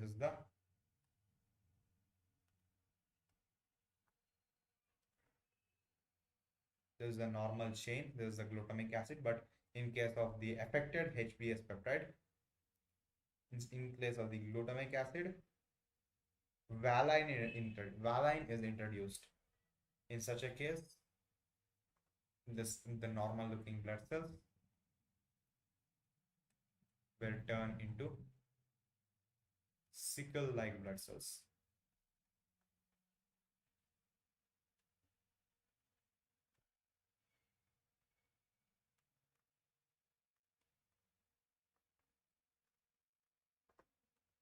glutamine bivaline at the sixth position of the beta globin chain of the hemoglobin molecule. The substitution of an amino acid like globin protein results to the single base substitution at the sixth codon of the beta globin chain from GAG to DGUG. The mutant hemoglobin molecule undergoes polymerization under low oxidation tension, causing the change in shape the RBC from biconcave disc to elongated sickle-like structure. Next disease is the ketonuria. Basically, why this happens in the sickle cell anemia is because the new chain produced where valine is there, it undergoes polymerization, that is to under low oxygen tension. At this, when it's undergoing polymerization, that is to at low oxygen tension, the cell structure will undergo from biconcave shape to sickle shaped. That is why I call it as a sickle cell anemia. Phenylketonuria. This inborn error of metabolism is also inherited as the autosomal recessive trait. There is an inborn error of metabolism. The affected individual lacks an enzyme that converts the amino acid phenylalanine into tyrosine. The affected individual lacks an enzyme that converts amino acid phenylalanine into tyrosine. As a result of this, phenylalanine is accumulated and converted into phenylpyruvic acid and other derivatives. Accumulation of these in the brain results in mental retardation. These are also excreted through urine because of its poor absorption in kidney. Next disease, if you wonder how phenylketonuria is linked to urine, because of the less absorption of the phenylketonuria, reabsorption of the phenylketonuria in the kidney. That is why there is a presence of these molecules in the urine, and that is how it is related. Next is thalassemia. This is also an autosomal linked recessive blood disease transmitted from parents to offspring when both the partners are unaffected carrier of the gene or heterozygous. The defect could be either mutation or deletion, which ultimately results in reduced rate of synthesis of one of the globin chains, alpha and beta gene, that make up the molecules, resulting anemia, which is characteristic of the disease. Basically, it is due to a result of alteration in the gene, and there are two genes in the hemoglobin molecule, that is alpha and beta chains, and due to either mutation or deletion, which ultimately results in the reduced rate of synthesis of the globin chains, alpha and beta chains, that make up the hemoglobin. This causes the formation of abnormal hemoglobin, a reduced rate of synthesis of the globin chains. Okay, and this will cause an abnormal hemoglobin molecule, resulting in anemia, which is characteristics of the disease. Thalassemia can be classified according to which chain of the hemoglobin molecule is affected. If alpha chain is affected, it is alpha thalassemia, and while if beta chain production is affected, it is beta thalassemia. Alpha thalassemia is controlled by two closely linked HbA1 and HbA2 on the 16th chromosome in each parent, and is observed due to mutation or deletion of one or more of the four genes. The more genes affected, the less alpha globin produced, while beta thalassemia is controlled by a single gene, HBB, of the 11 on chromosome 11 of each parent, and occurs due to mutation of one or both the genes. Thalassemia differs from sickle cell anemia. The former is a quantitative problem, where thalassemia is a quantitative problem, synthesizing too few globin molecules, while the sickle cell anemia is a qualitative problem, synthesizing an indirectly functioning globin. Now let's see the chromosomal disorders, the last topic.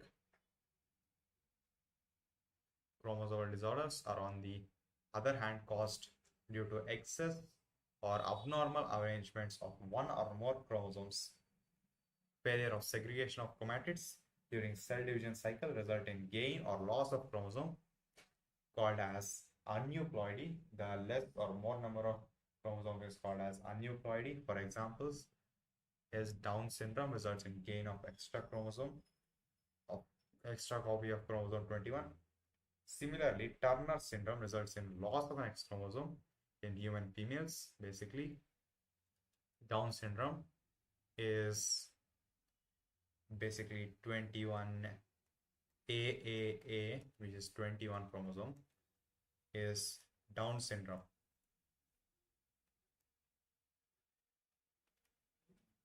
Then X0 in females is Turner syndrome. XXY in males is is Klinefelter syndrome.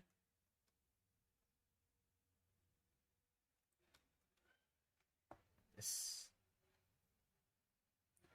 Klinefelter syndrome. This is Klinefelter's syndrome.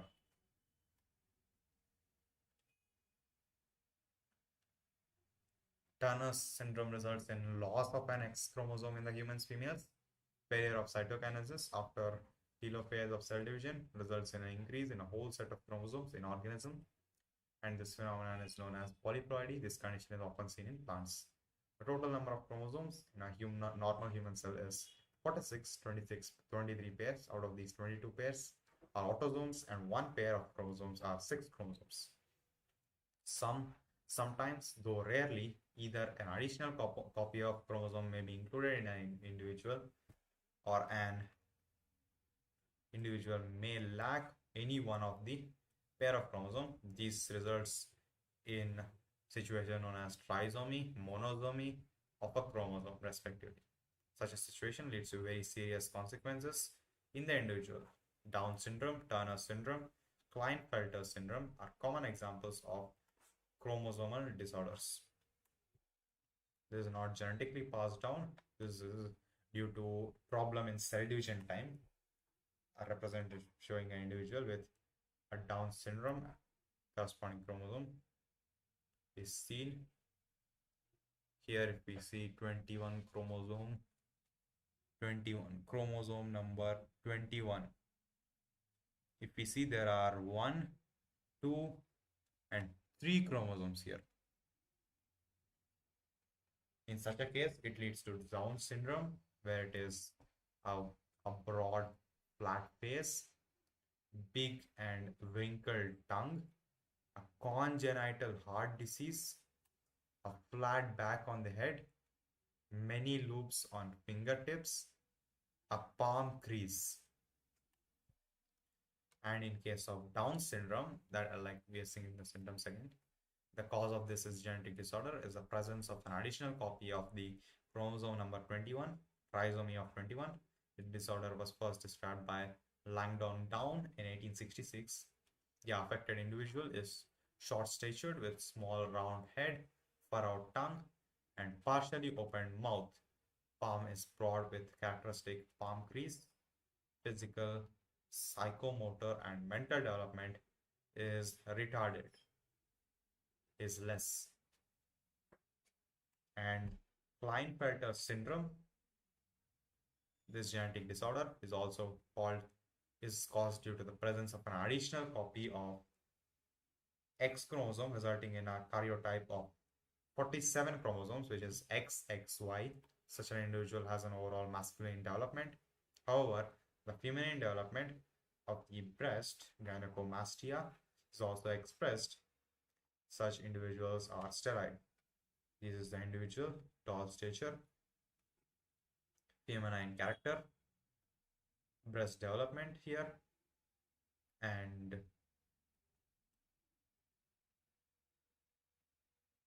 this is the Turner syndrome here. Let's see the Turner syndrome as well. An important point to remember, both the Turner's and the Klinefelter syndrome are sterile individuals. Turner syndrome, such a disorder is caused due to absence of one of the X chromosomes, that is 45. X0, such females are sterile as ovaries are rudimentary, besides other features including lack of secondary sexual characters. Summary, they gave 1 page. No, 1.25 page. I'll just read it. Genetics is a branch of biology dealing with principles of inheritance and its practices. Polygyny, progeny resembling the parents in morphological and physiological features has attracted the attention of many biologists. Mendel was the first to study this phenomenon systematically. While studying the pattern of inheritance in pea plants of contrasting characters, Mendel proposed the principles of inheritance, which are today referred to as the Mendel's law of inheritance. He proposed the factors, later named as genes, are regulating the characters that are found in pairs known as alleles. He observed that expression of the characters in the offspring follow a definite pattern in different generations, that is F1 and F2, and so on. Some characters are dominant over the other. The dominant characters are expressed when factors are heterozygous condition. The law of dominancy or dominance, the recessive characters are only expressed in homozygous condition.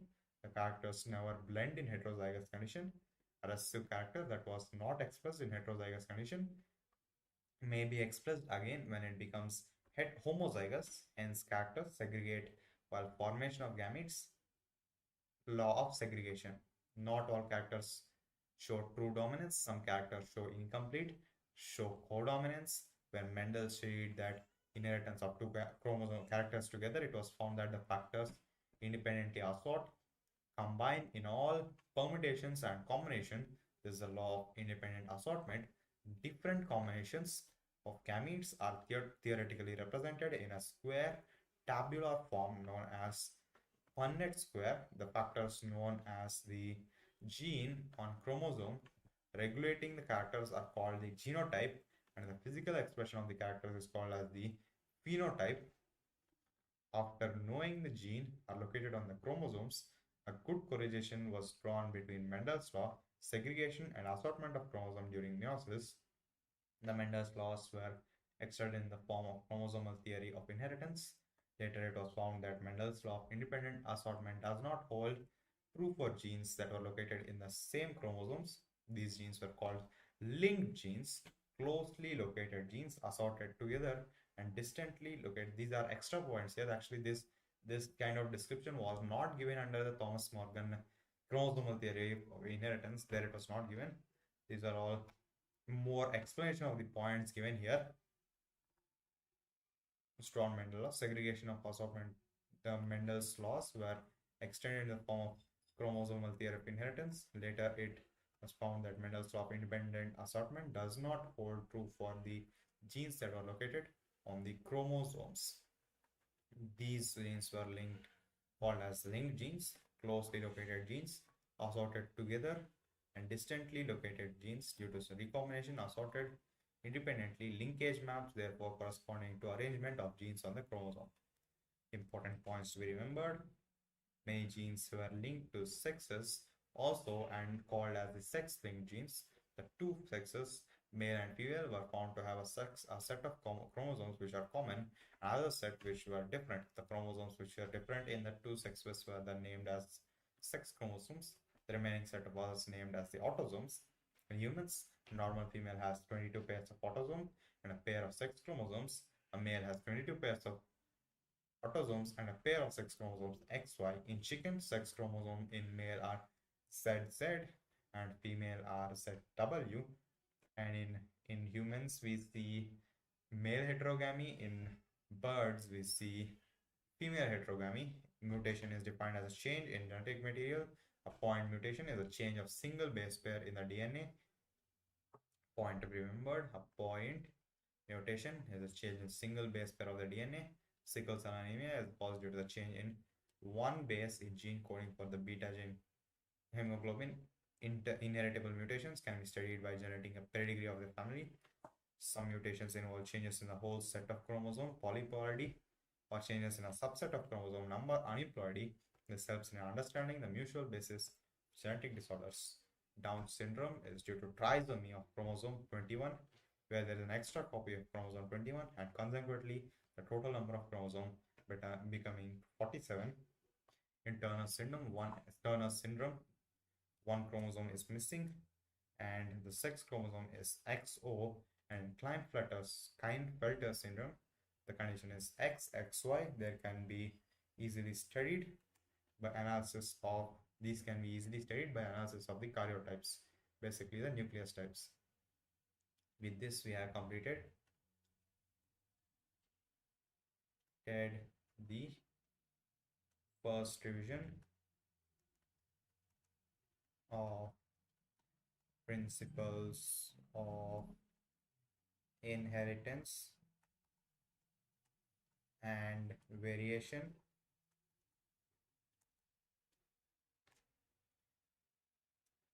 via NCERT. Let's not write completed here, but here.